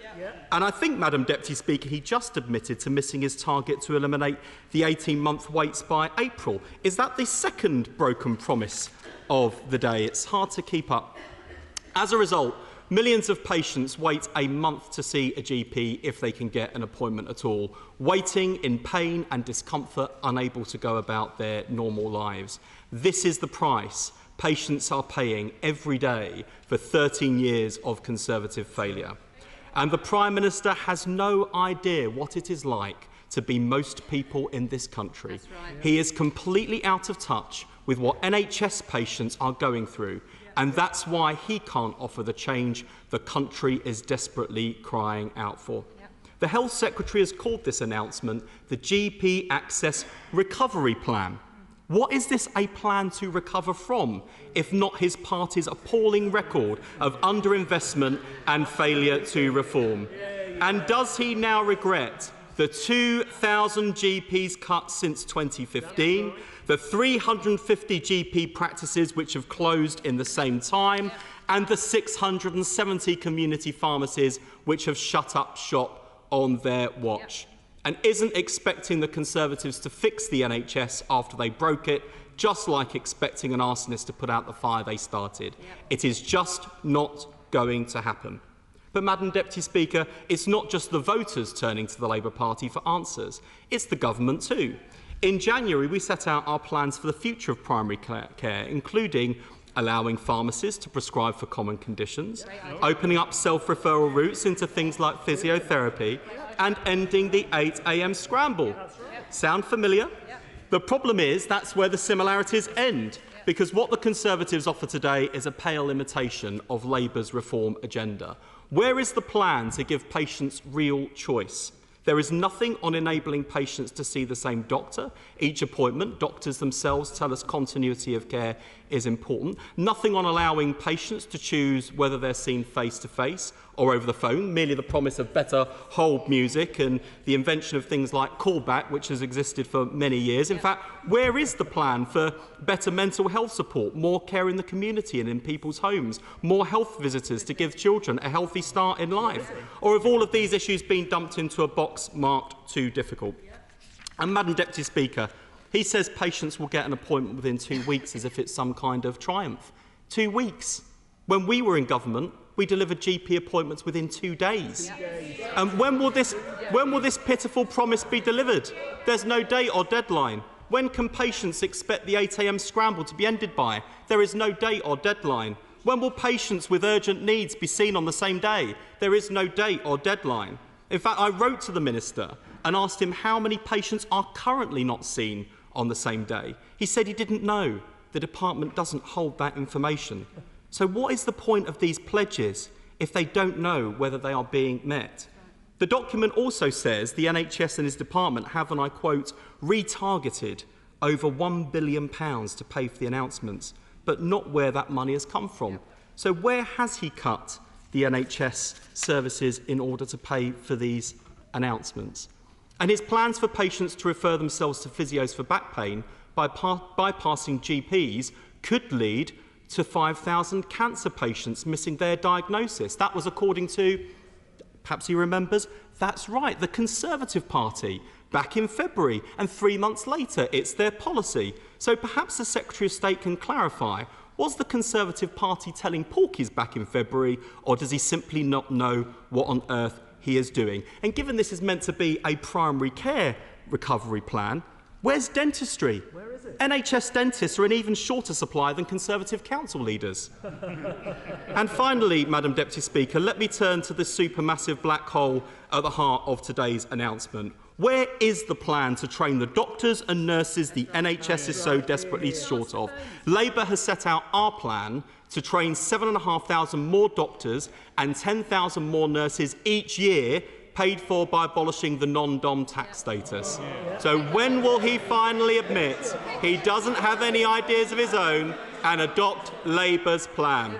After 13 years, Madam Deputy Speaker, they have no plan to give the NHS the staff it needs. They have broken their promise to recruit 6,000 new GPs, and they have missed a golden opportunity to give patients real choice. Only Labour has a plan to rebuild and renew the NHS, and that is why people across the country are coming home to Labour. Secretary of State.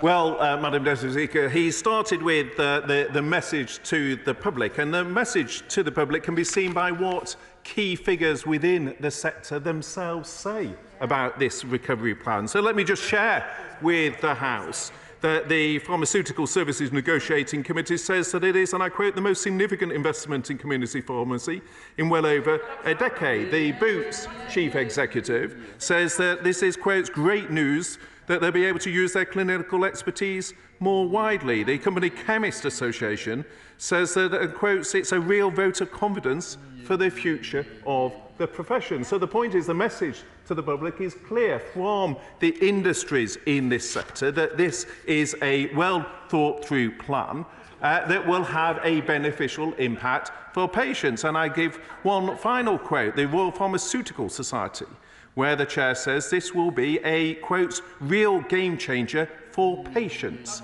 And that is what our focus, Madam Deputy Speaker, has been.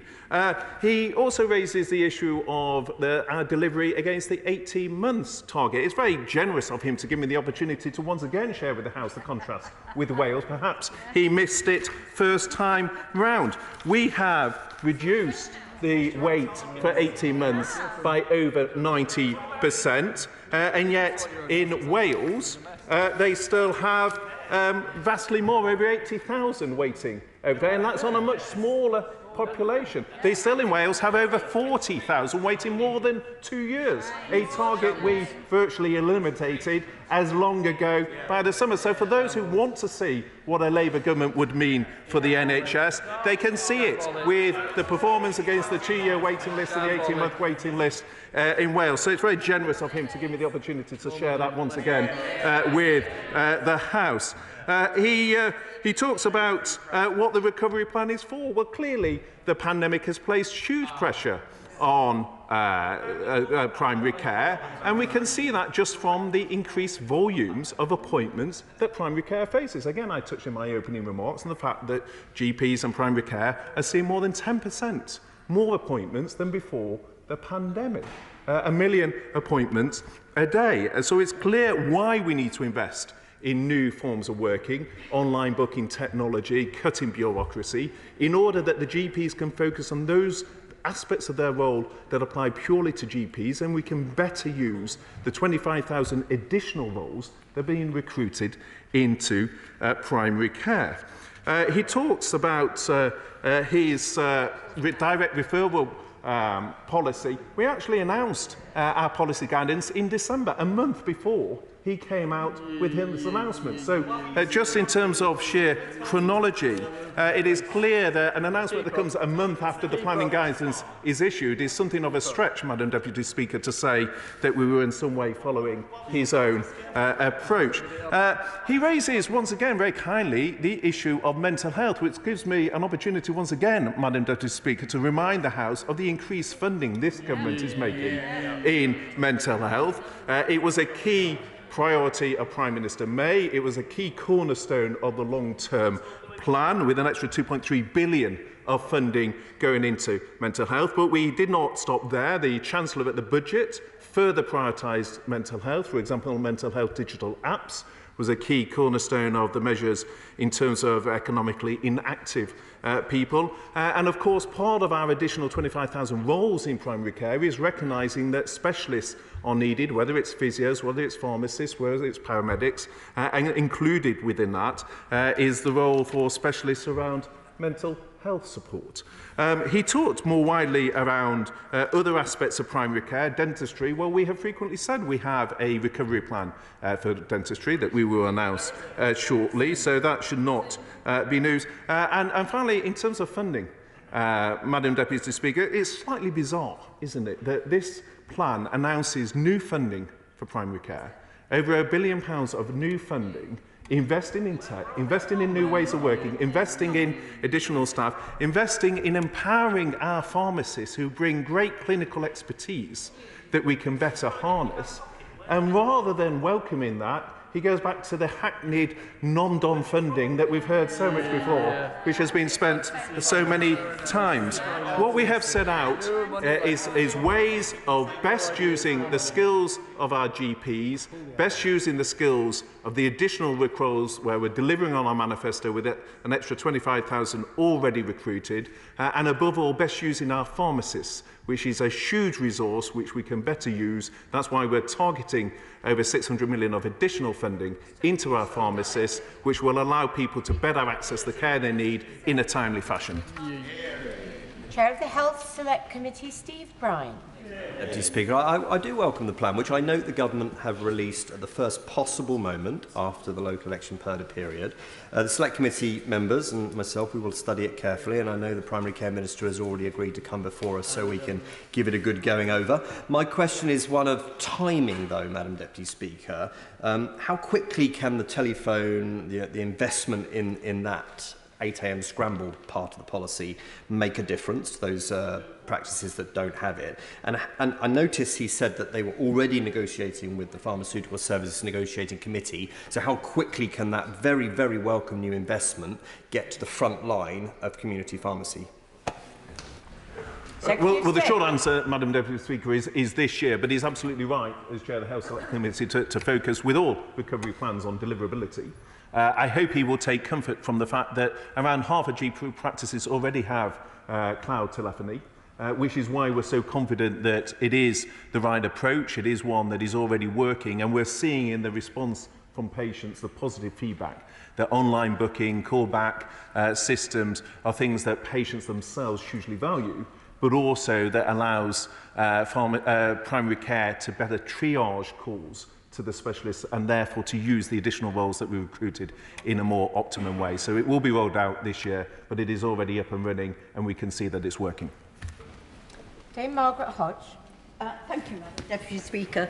I'd like to take the Minister out of the bubble of Westminster and the green benches into the reality of what's happening on the ground in my constituency. We've got the second highest number of A&E attendances for minor injuries, people who should be going to their GP. We're the most under-doctored and second most under-nursed area in North East London. And just under 9% of patients last year could see their GP within 14 days of requesting an appointment. So for me, the recovery plan announced today is deeply underwhelming, and I hope he can answer these 3 questions. When will he not plan, but when will he deliver the 6,000 extra GPs that he promised? What work is he doing to move GPs from working part-time to putting more hours into working at the front line with their patients? And where is the commitment to deliver face-to-face appointments for those that want it in my constituency? Only when I have answers to those questions will I feel confident that there really is a plan for the GP services in Barking and Dagenham. Yeah. Well, I know the Right Honourable Lady very well, having served with her for 4 years on her committee. So I hope she won't mind me just slightly being surprised as someone who lives in the Fens, being told that I'm in the bubble, as opposed to as someone who doesn't live in London. But in terms of her points, we've obviously got 37,000 more doctors than when the government came to power. But directly, it is the changes to pensions that lifts around 9,000 GPs out of the tax changes. It is training more, so 4,000 compared to 2,600 as it was in 2014, so we're on track in terms of the number we're training. It's the additional roles that we're funding, the 25,000 on target for our manifesto or commitment of 26,000. But also, it's the pharmacy announcement is all about freeing up GP capacity for the face-to-face appointments for those who want to come in, by enabling those who want to get oral contraception, to want to have a blood pressure test, to want to access the 7 common conditions such as UTIs, ear infections for which prescriptions can then be given. That pharmacy capability will then free up GP time for the face-to-face appointments. And if you look at last year's patient survey, around 2/5 of patients hugely valued continuity of care and face-to-face, which also means about 3/5 actually preferred to prioritise speed of access rather than seeing the same GP or seeing so face-to-face. So it's about tailoring the offer to what the patient wants. The patients don't always want the same thing. Some want speed, and pharmacies can deliver that. Jackie Doyle-Price. Madam Deputy Speaker, could I congratulate my right honourable friend for his announcement with regard to pharmacy? It's something that I've been calling for a number of years. This is a massively skilled body of medical professionals. We ought to be making more use of them, particularly to free up GPs. And for many people, they are the front door to the NHS more than the GP's surgery is. But can I ask him to confirm that for the additional work that they will be doing to support NHS, they will get some reward? Well, thank you, Madam Deputy. And first, can I commend my honourable friend, because I know this is an issue she herself has championed, and she's right to do so, because these are degree-qualified clinical roles. That is why it is sensible that we make far better use of the skills they offer. We saw during COVID just how much value they offer to their communities. I can confirm they will be paid for these roles. That is what the additional funding is all about. But she's been right to highlight over the years the importance of pharmacies and what they can offer, and that is what this announcement is all about. Clive Betts. Thank you, Madam Speaker. I first want to thank the GPs in my constituency and their staff for the job they're doing for my constituents under the most enormous pressure. And I want particularly to include their receptionists in that for the online service, the upfront service that they do give, with particular pressure on them. But what GPs, often in their 50s, are saying to me is they want to leave, they want to give up, not because of pensions, but because of the overbearing workload they have and the incredible centralisation and red tape coming from NHS England at national level. And then they look for new GPs coming through, and they see so many trainees, qualified doctors now, going off to Canada, New Zealand, Australia, because the terms and conditions of work are better there. So when are we going to see from the Secretary of State the workforce plan that has been promised over and over again, previously supported by the now Chancellor as chair of the committee? When are we going to see that plan to deliver the amount of training we need, and then the efforts to retain GPs we already have?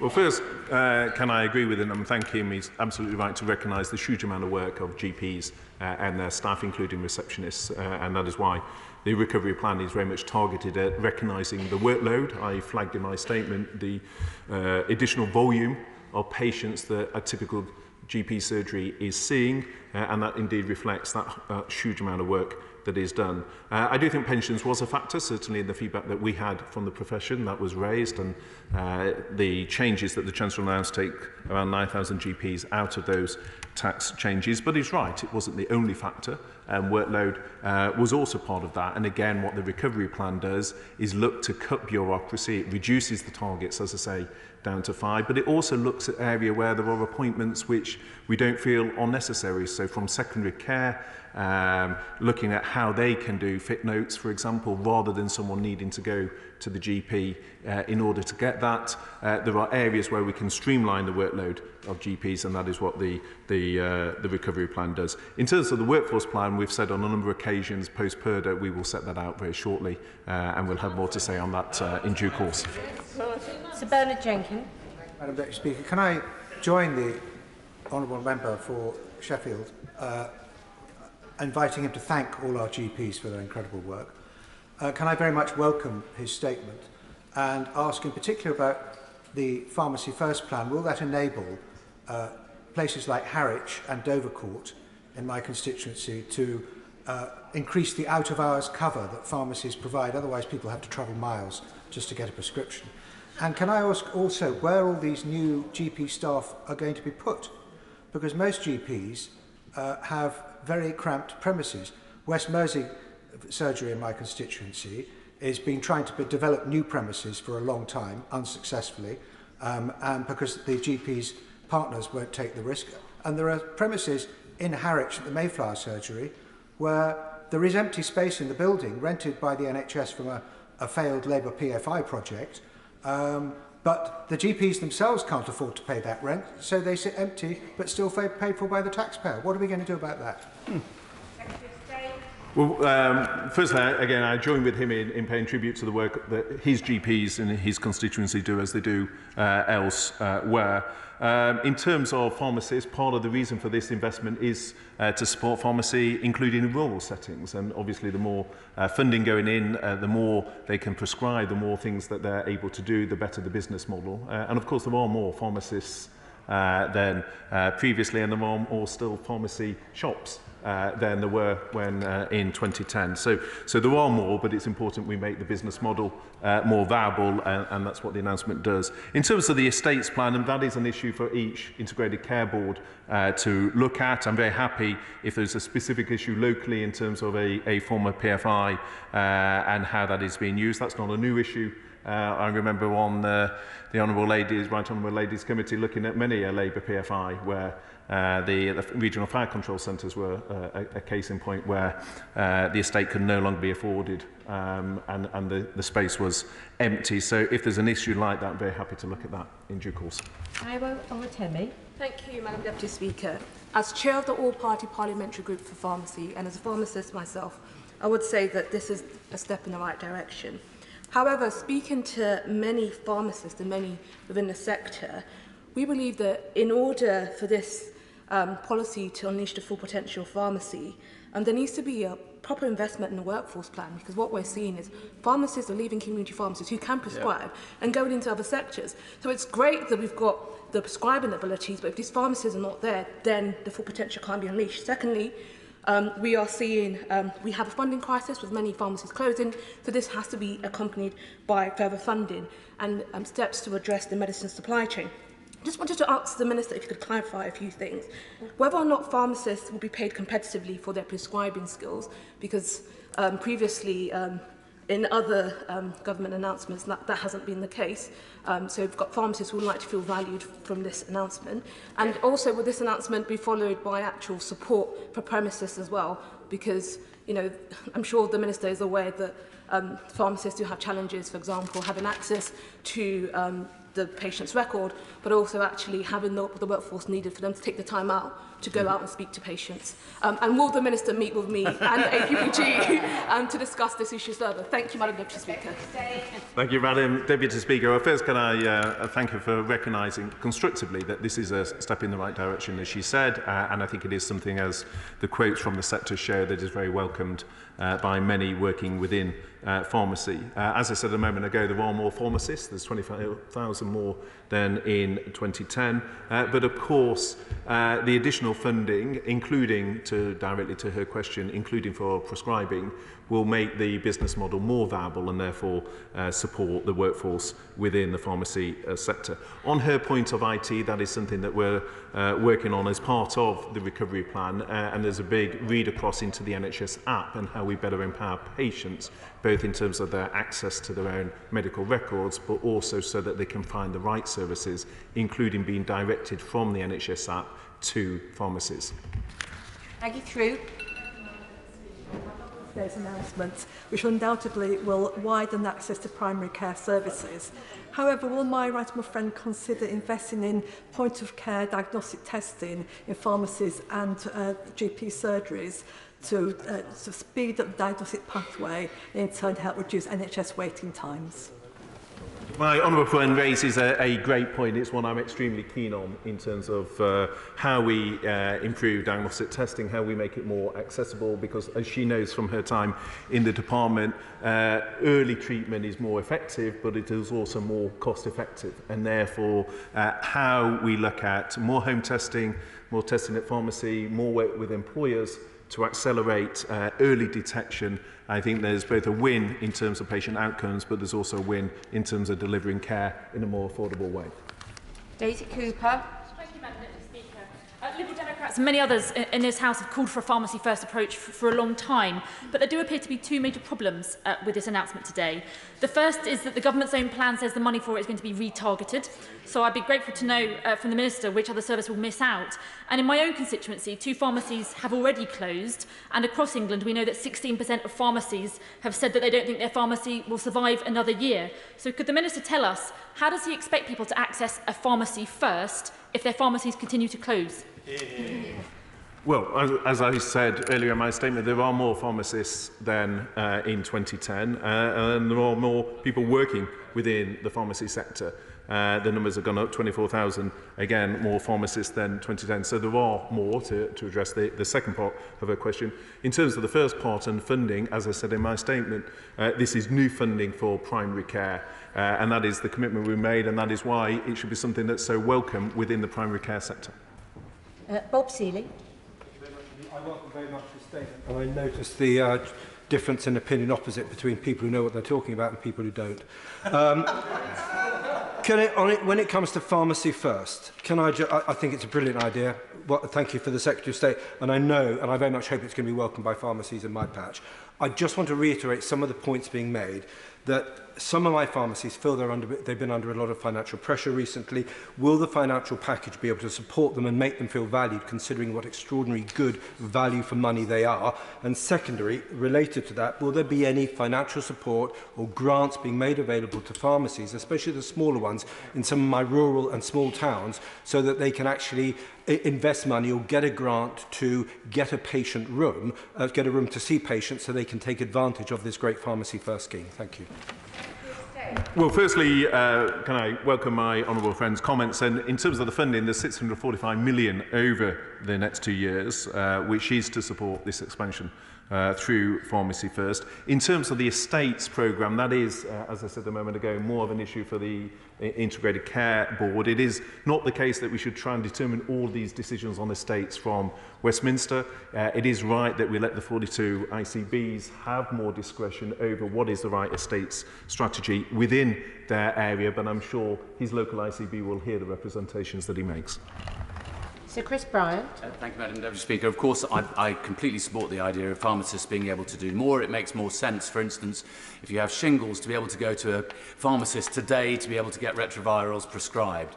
But my fear is that what's been announced today doesn't really fully understand the crisis that there is in primary healthcare. I mean, if you just look at the numbers, given by the government's own ministers, in September 2015 we had 29,364 fully qualified GPs in England. Last September we had 27,556. By the government's own numbers, that's 2,000 fewer. And also, if you take community pharmacies, we've gone from 11,949 in 2015 to 11,026, so nearly 10% fall. I just wonder, don't we need to do more to really enthuse people to work in our NHS across the whole of the primary healthcare? Would it be a good idea to change the model for GPs, to have more salaried GPs?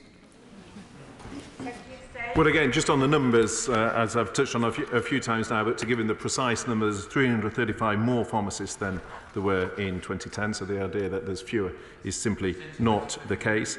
In terms of doctors in general practice, there's 2,000 more, and of course we've got the extra 25,000 additional roles.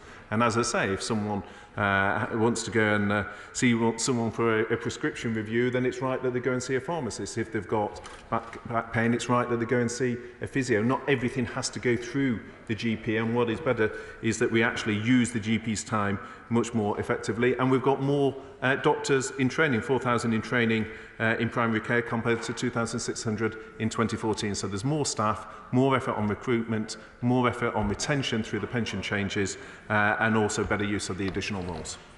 Dr Caroline Johnson. Madam Deputy Speaker. Madam Deputy Speaker, I welcome that the government is looking at how it can best support GPs and how it can improve access to primary care. But I wonder how will these plans protect and enhance the role of GPs who dispense in their own practices? How will he protect against their antibiotic resistance concerns? And how will he solve the root cause of this problem, which is not enough general practitioners? Well, first, on the first point, it won't make changes to them. On the second point, in terms of prescribing, then that is part of the consultation, and part of looking at that is learning the lessons from elsewhere. Obviously, Pharmacy First is already up and running in Scotland in many respects, but looking at what tests can be done alongside those prescribing rights so that the prescription in terms of antimicrobial resistance is effectively targeted. Seema Malhotra. Madam Deputy Speaker, the steps in this statement are reflective of what Labour has called for and are well overdue. And I'm glad to see at least we've got some steps going forward, but it's falling well short of the scale of the challenge that we face. Pharmacists need to work in a strong primary care environment, and we do need to see more GPs, increase primary care services, more test diagnosis, minor procedures that are done in the community, speeding up care and taking the pressure off secondary care. And this is why I met with ministers in his department and officials 3 years ago to seek advice and support for the rebuilding of the rundown Heston Health Centre in my constituency. Could he advise me as to what the government's strategy is to support the rebuilding of rundown primary care facilities, to support the recruitment and the retention of GPs, but also the much better facilitated work between GPs, pharmacies and other community healthcare? Well, there does seem to be a slightly confused response, because part of the challenge from the opposition bench is to say they're not happy with this announcement, and then at the same time to say it's part of Labour's plan or it's a step in the right direction. So I think we've just got to make the mind up as to which it is. But in terms of the estates, as we said in 2 earlier responses, it is for the integrated care boards to have an estate strategy within their area. The decision on estates shouldn't all be set centrally. One of the changes we are making centrally is to embrace much more modern methods of construction and a more modular approach. The unit cost of that is far cheaper, the delivery confidence and therefore contingency is much lower. The confidence is higher, the contingency cost is much lower. So we are changing how we build our estate, but the estate strategy is an issue for the ICB. Michael Fabricant. Thank you, Madam Deputy Speaker. As the Honourable Lady opposite will know, it takes 5 years to get a Master of Pharmacy degree and to become fully qualified. And continued training goes on as pharmacists continue in their work. So this is a very valuable resource, and I welcome the statement. My honourable friend, my right honourable friend, will know that in France, for example, where it costs €26.50 to see a GP, most people would choose to see a pharmacist first. But my question is this. By taking pressure off general practices, is he sure that he's not going to overwhelm pharmacists like mine in Lichfield and Burntwood? Well, firstly, my honourable friend quite rightly draws to the practice in other countries and the fact that actually patients are very willing and happy to go to pharmacists where that is more appropriate for the treatment that they're using, and that is what the Pharmacy First strategy is all about, and learning the lessons from that, whilst also thinking about some of the risks around antimicrobial resistance and making sure we mitigate around that. In terms of the impact on pharmacy, I just refer my right honourable friend to the quotes from the sector, and this is something that the sector themselves have called for, that they have welcomed, and it responds very much to discussions that we have had where pharmacists themselves have said they can do more, they're keen to do more, but they needed the funding to go with that, and that is what Pharmacy First delivers. Rachel Gaskell. Thank you, Madam Deputy Speaker. The impact of the announcement today will be minuscule compared to the scale of the challenge facing primary care right now. In York, our GPs are innovating and they're ambitious, far more ambitious than the Secretary of State, to bring real change in the way that whole pathways operate. In the light of that, will there be additional money available for innovation within primary care so that GPs can lead the challenge and lead the change that's needed? Well, there is funding in other parts of the department budget, not least around tech innovation, the work that we're doing on artificial intelligence, for example, the scope on demand management to use AI much more to relieve pressure on GPs, to look at changes in behaviour, for example, of frail elderly patients and pick up changes early through the use of AI. So there is significant opportunity. There's questions as to how we better use data. And that poses challenges, I think, across the House in terms of how we better use data to manage pressure within primary care. So there is funding elsewhere within the department's budget, in addition to what is announced here. Paul Bristow. Deputy Speaker, I'm pleased to inform the House that my mother has moved in with my wife and I. Indeed, from my right honourable friend's constituency. One of the joys of living with my mother is helping her with Tesco orders, Amazon deliveries, and of course serving what she calls the interweb. And I'm looking forward to teaching her or helping her with the new NHS app. Does my right honourable friend agree with me that many more people using the NHS app, including Mrs Bristow, and many more services available on the NHS app is more convenient for patients and will free up GP time to do what they should be doing? Well, I'm very happy to recognise the scope for Mrs Bristow and many others to make more use of the NHS app. And the NHS app is all about empowering the patient, and I think enabling the patient to get the right care in the right place at the right time, to get that care, whether it's from a pharmacist or from the additional roles that we're putting into primary care, or where applicable from the GPs themselves. And the NHS app can free up many of the tasks that are currently placed on primary care practices, such as people phoning for their records or repeat prescriptions or some of these other tasks that can be streamlined, and the NHS app is a key part of delivering that. Madam Deputy Speaker, in my constituency we've lost GPs, we've lost surgeries, so increasing numbers of people on fewer and fewer lists, and community pharmacies are under pressure and some have closed. So people then go to the local hospital, Whips Cross, which is struggling with 100% bed occupancy rates. And he's been ducking making an announcement about funding for the new Whips since he took on the job.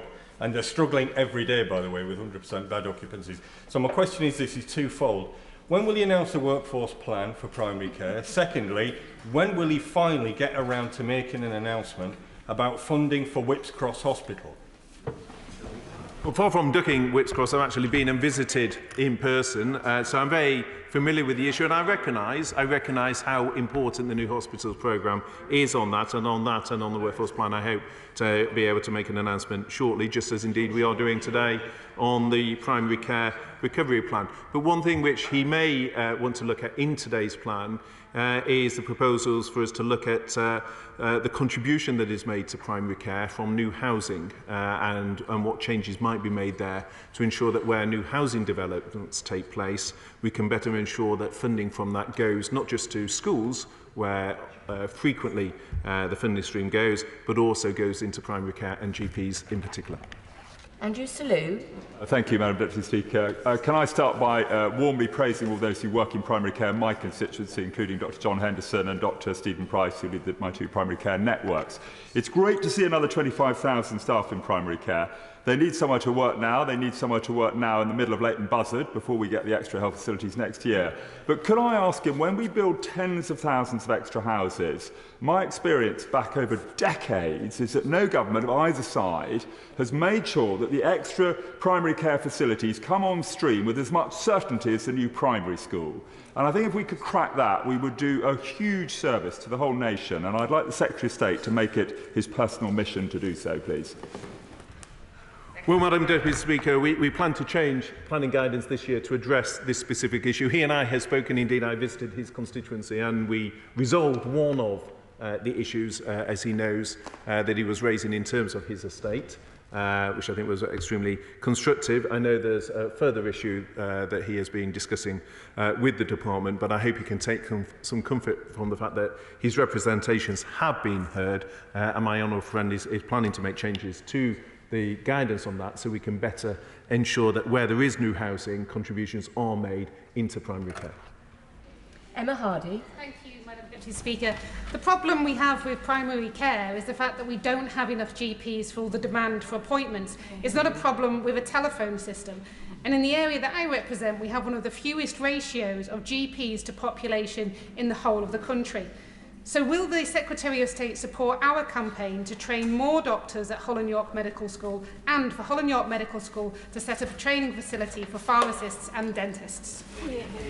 Well, Madam Deputy, we are training more. So I touched in my remarks on the fact we've got 4,000 doctors in training in primary care compared to 2,600 in 2014. We're also looking at how we better retain the GPs that we have. That is why we made changes, for example, to pensions, which impact on around 9,000 GPs specifically. It's also why we're looking at the additional roles to take pressure off GPs. We're looking at how we reduce some of the burden of bureaucracy as well. So we are training more. We're looking at the retention. We're looking at the bureaucracy. So no one is suggesting it is solely, as she opened her question with, solely an issue of telephony or online booking, but these are all aspects that will help relieve pressure on extremely busy primary care.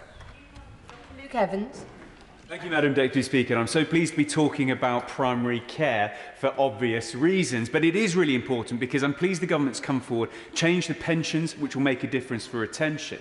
But I'm pleased in the next part of the plan, when I was a clinician myself, 15% of my workload was dealt with chasing letters, admin, these kind of things. And that was borne out in the evidence we heard on the Health Select Committee. So could he comment more about the bureaucracy that he's cutting?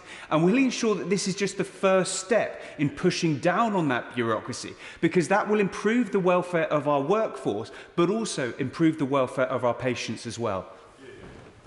Well, I know he brings a great deal of experience to these issues, and he's right to focus on the amount of clinical time that is often spent on non-clinical issues. So along with using the NHS app, for example, to send reminders, reducing the do not attends, looking at the interface between secondary care and primary care, which is an absolute key one, looking at those appointments that could be done elsewhere, so through pharmacy, through the additional roles, and the online booking system can better triage people to the right place, and also looking at some self-referral, but not in the way that the bench opposite suggested around internal bleeding and areas which carried clinical risk, but some of those areas where self-referral, for example, on hearing aids, can be done in a way that, again, takes pressure off GPs, where someone's done a hearing test, that's not something they then need to go and clear through a GP. Debbie Abrahams. Thank you, Madam Deputy Speaker. Again, I reinforce what's been said by my colleagues. This is a step in the right direction, but it fails to grapple with the grave situation that since 2010, there's been a threefold increase in the waiting lists. It was a 2 times increase by 2019 before the pandemic. In Oldham, we have fewer GPs, more patients with increased acuity. So when are we going to get our fair share of the 6,000 promised GPs in Oldham? Well, Madam Deputy Speaker, I recognise throughout this statement that there is more demand. We're treating more, primary care is treating 10% more than before the pandemic. There's around 1 million appointments a day, and there is more demand, not just because of the pandemic, but as I said in my opening remarks, because we've got more people over 70, a third more, and they're 5 times more likely to go to the GP than younger people. So that demographic change, the impact of the pandemic, and also changing public expectations around advances in medicine all create additional pressure. That is why it's right that we use the full range of additional roles. It's why it's right we invest in technology, in addition to the 2,000 more doctors that we have in general practice. Vaughan Bailey. Madam Deputy Speaker, Stroud District GPs, pharmacists and primary care teams do an incredible job for local people, and I look forward to the funding flowing to our pharmacists, because many of them have come to make a constructive case for that. But a local GP told me that he believes a national education campaign is needed to advise patients when to access general practice and when to access other services like pharmacies. Given your announcements today, Secretary of State, I think this is a good idea. Is it something that the government will take up? She's absolutely right, and it is something that is in our plans to have a communication campaign.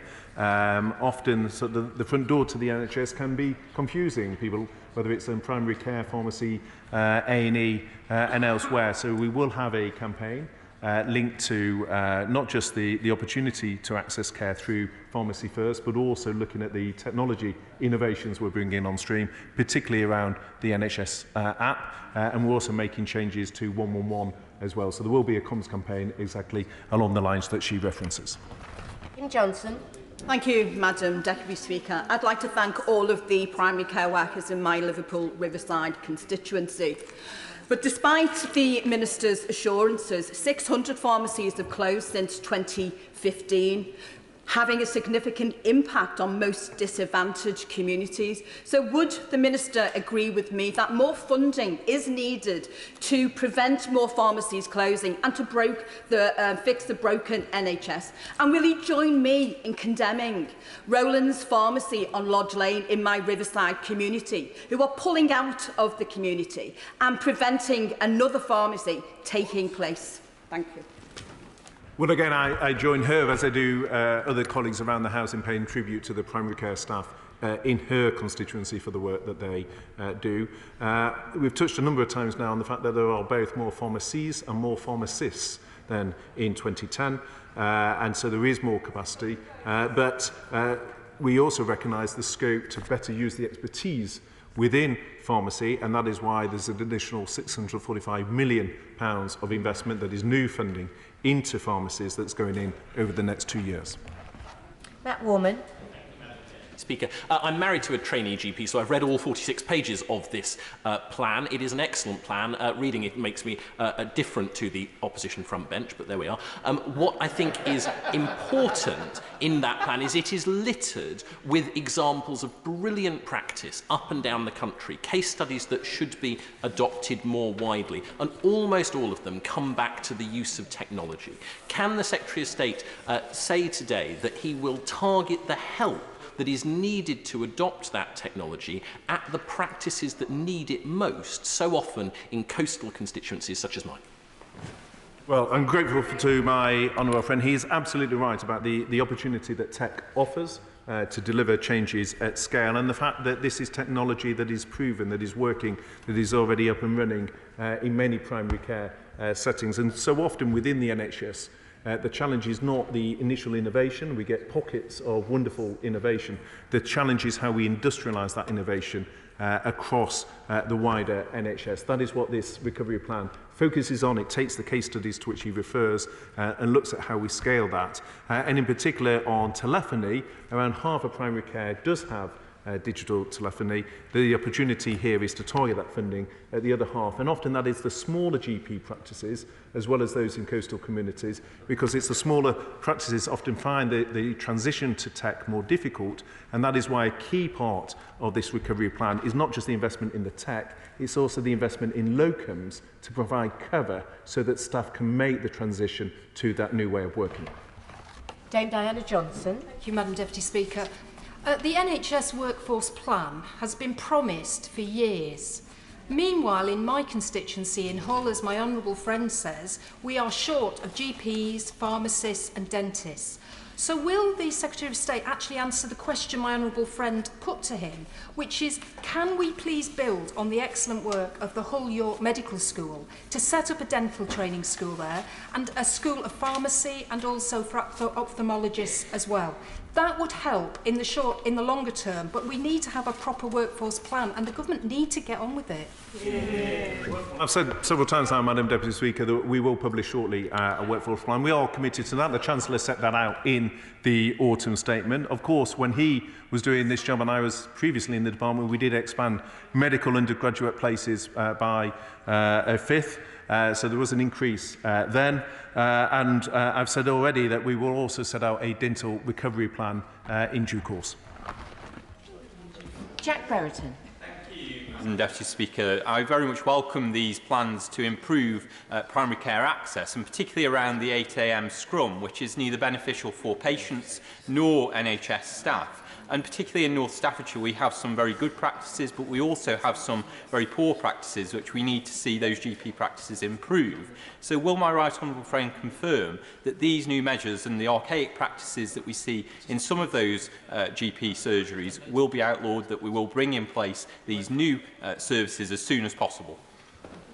Well, my honourable friend touches on an extremely important point, and for all members of the House, we will bring much greater transparency in terms of variation between primary care settings. I'm very keen that we publish much more information showing within constituencies the difference between the services offered by different primary care settings. We already see that between those with the digital telephony and the online booking and those that aren't, but we also see that in other indicators, and I'm very keen that he and other members of the House get visibility of that.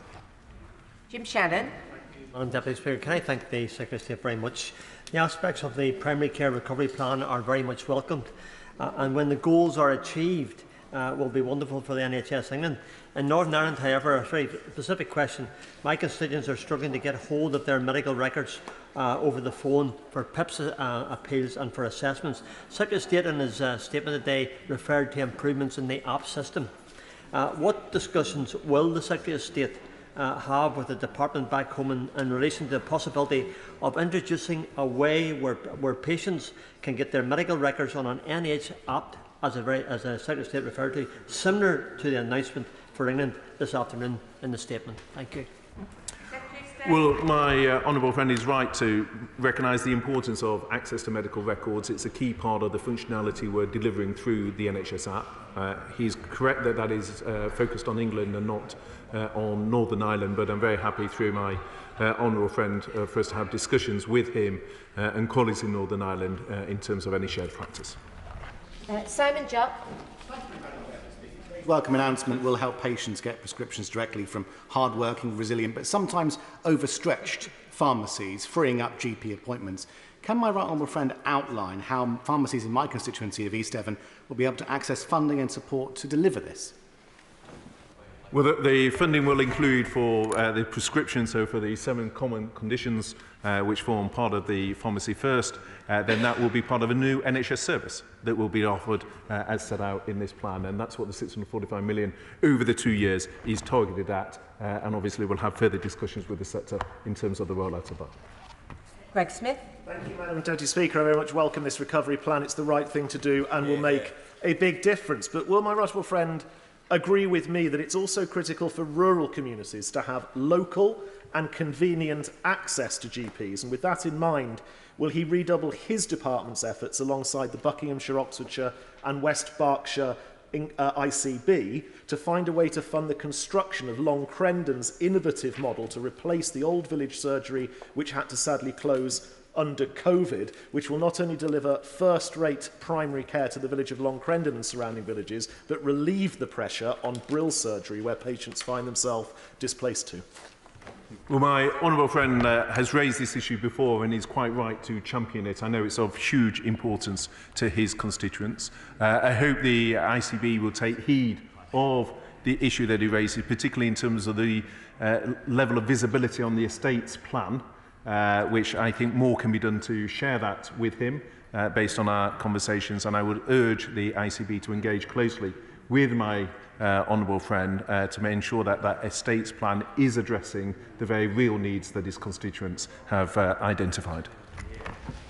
I thank the Secretary of State for his statement. Point of order, Alison McGovern. Thank you, Madam Deputy Speaker. Thank you for letting me make this point of order. I'm looking for your advice because you will remember that the first debate in this House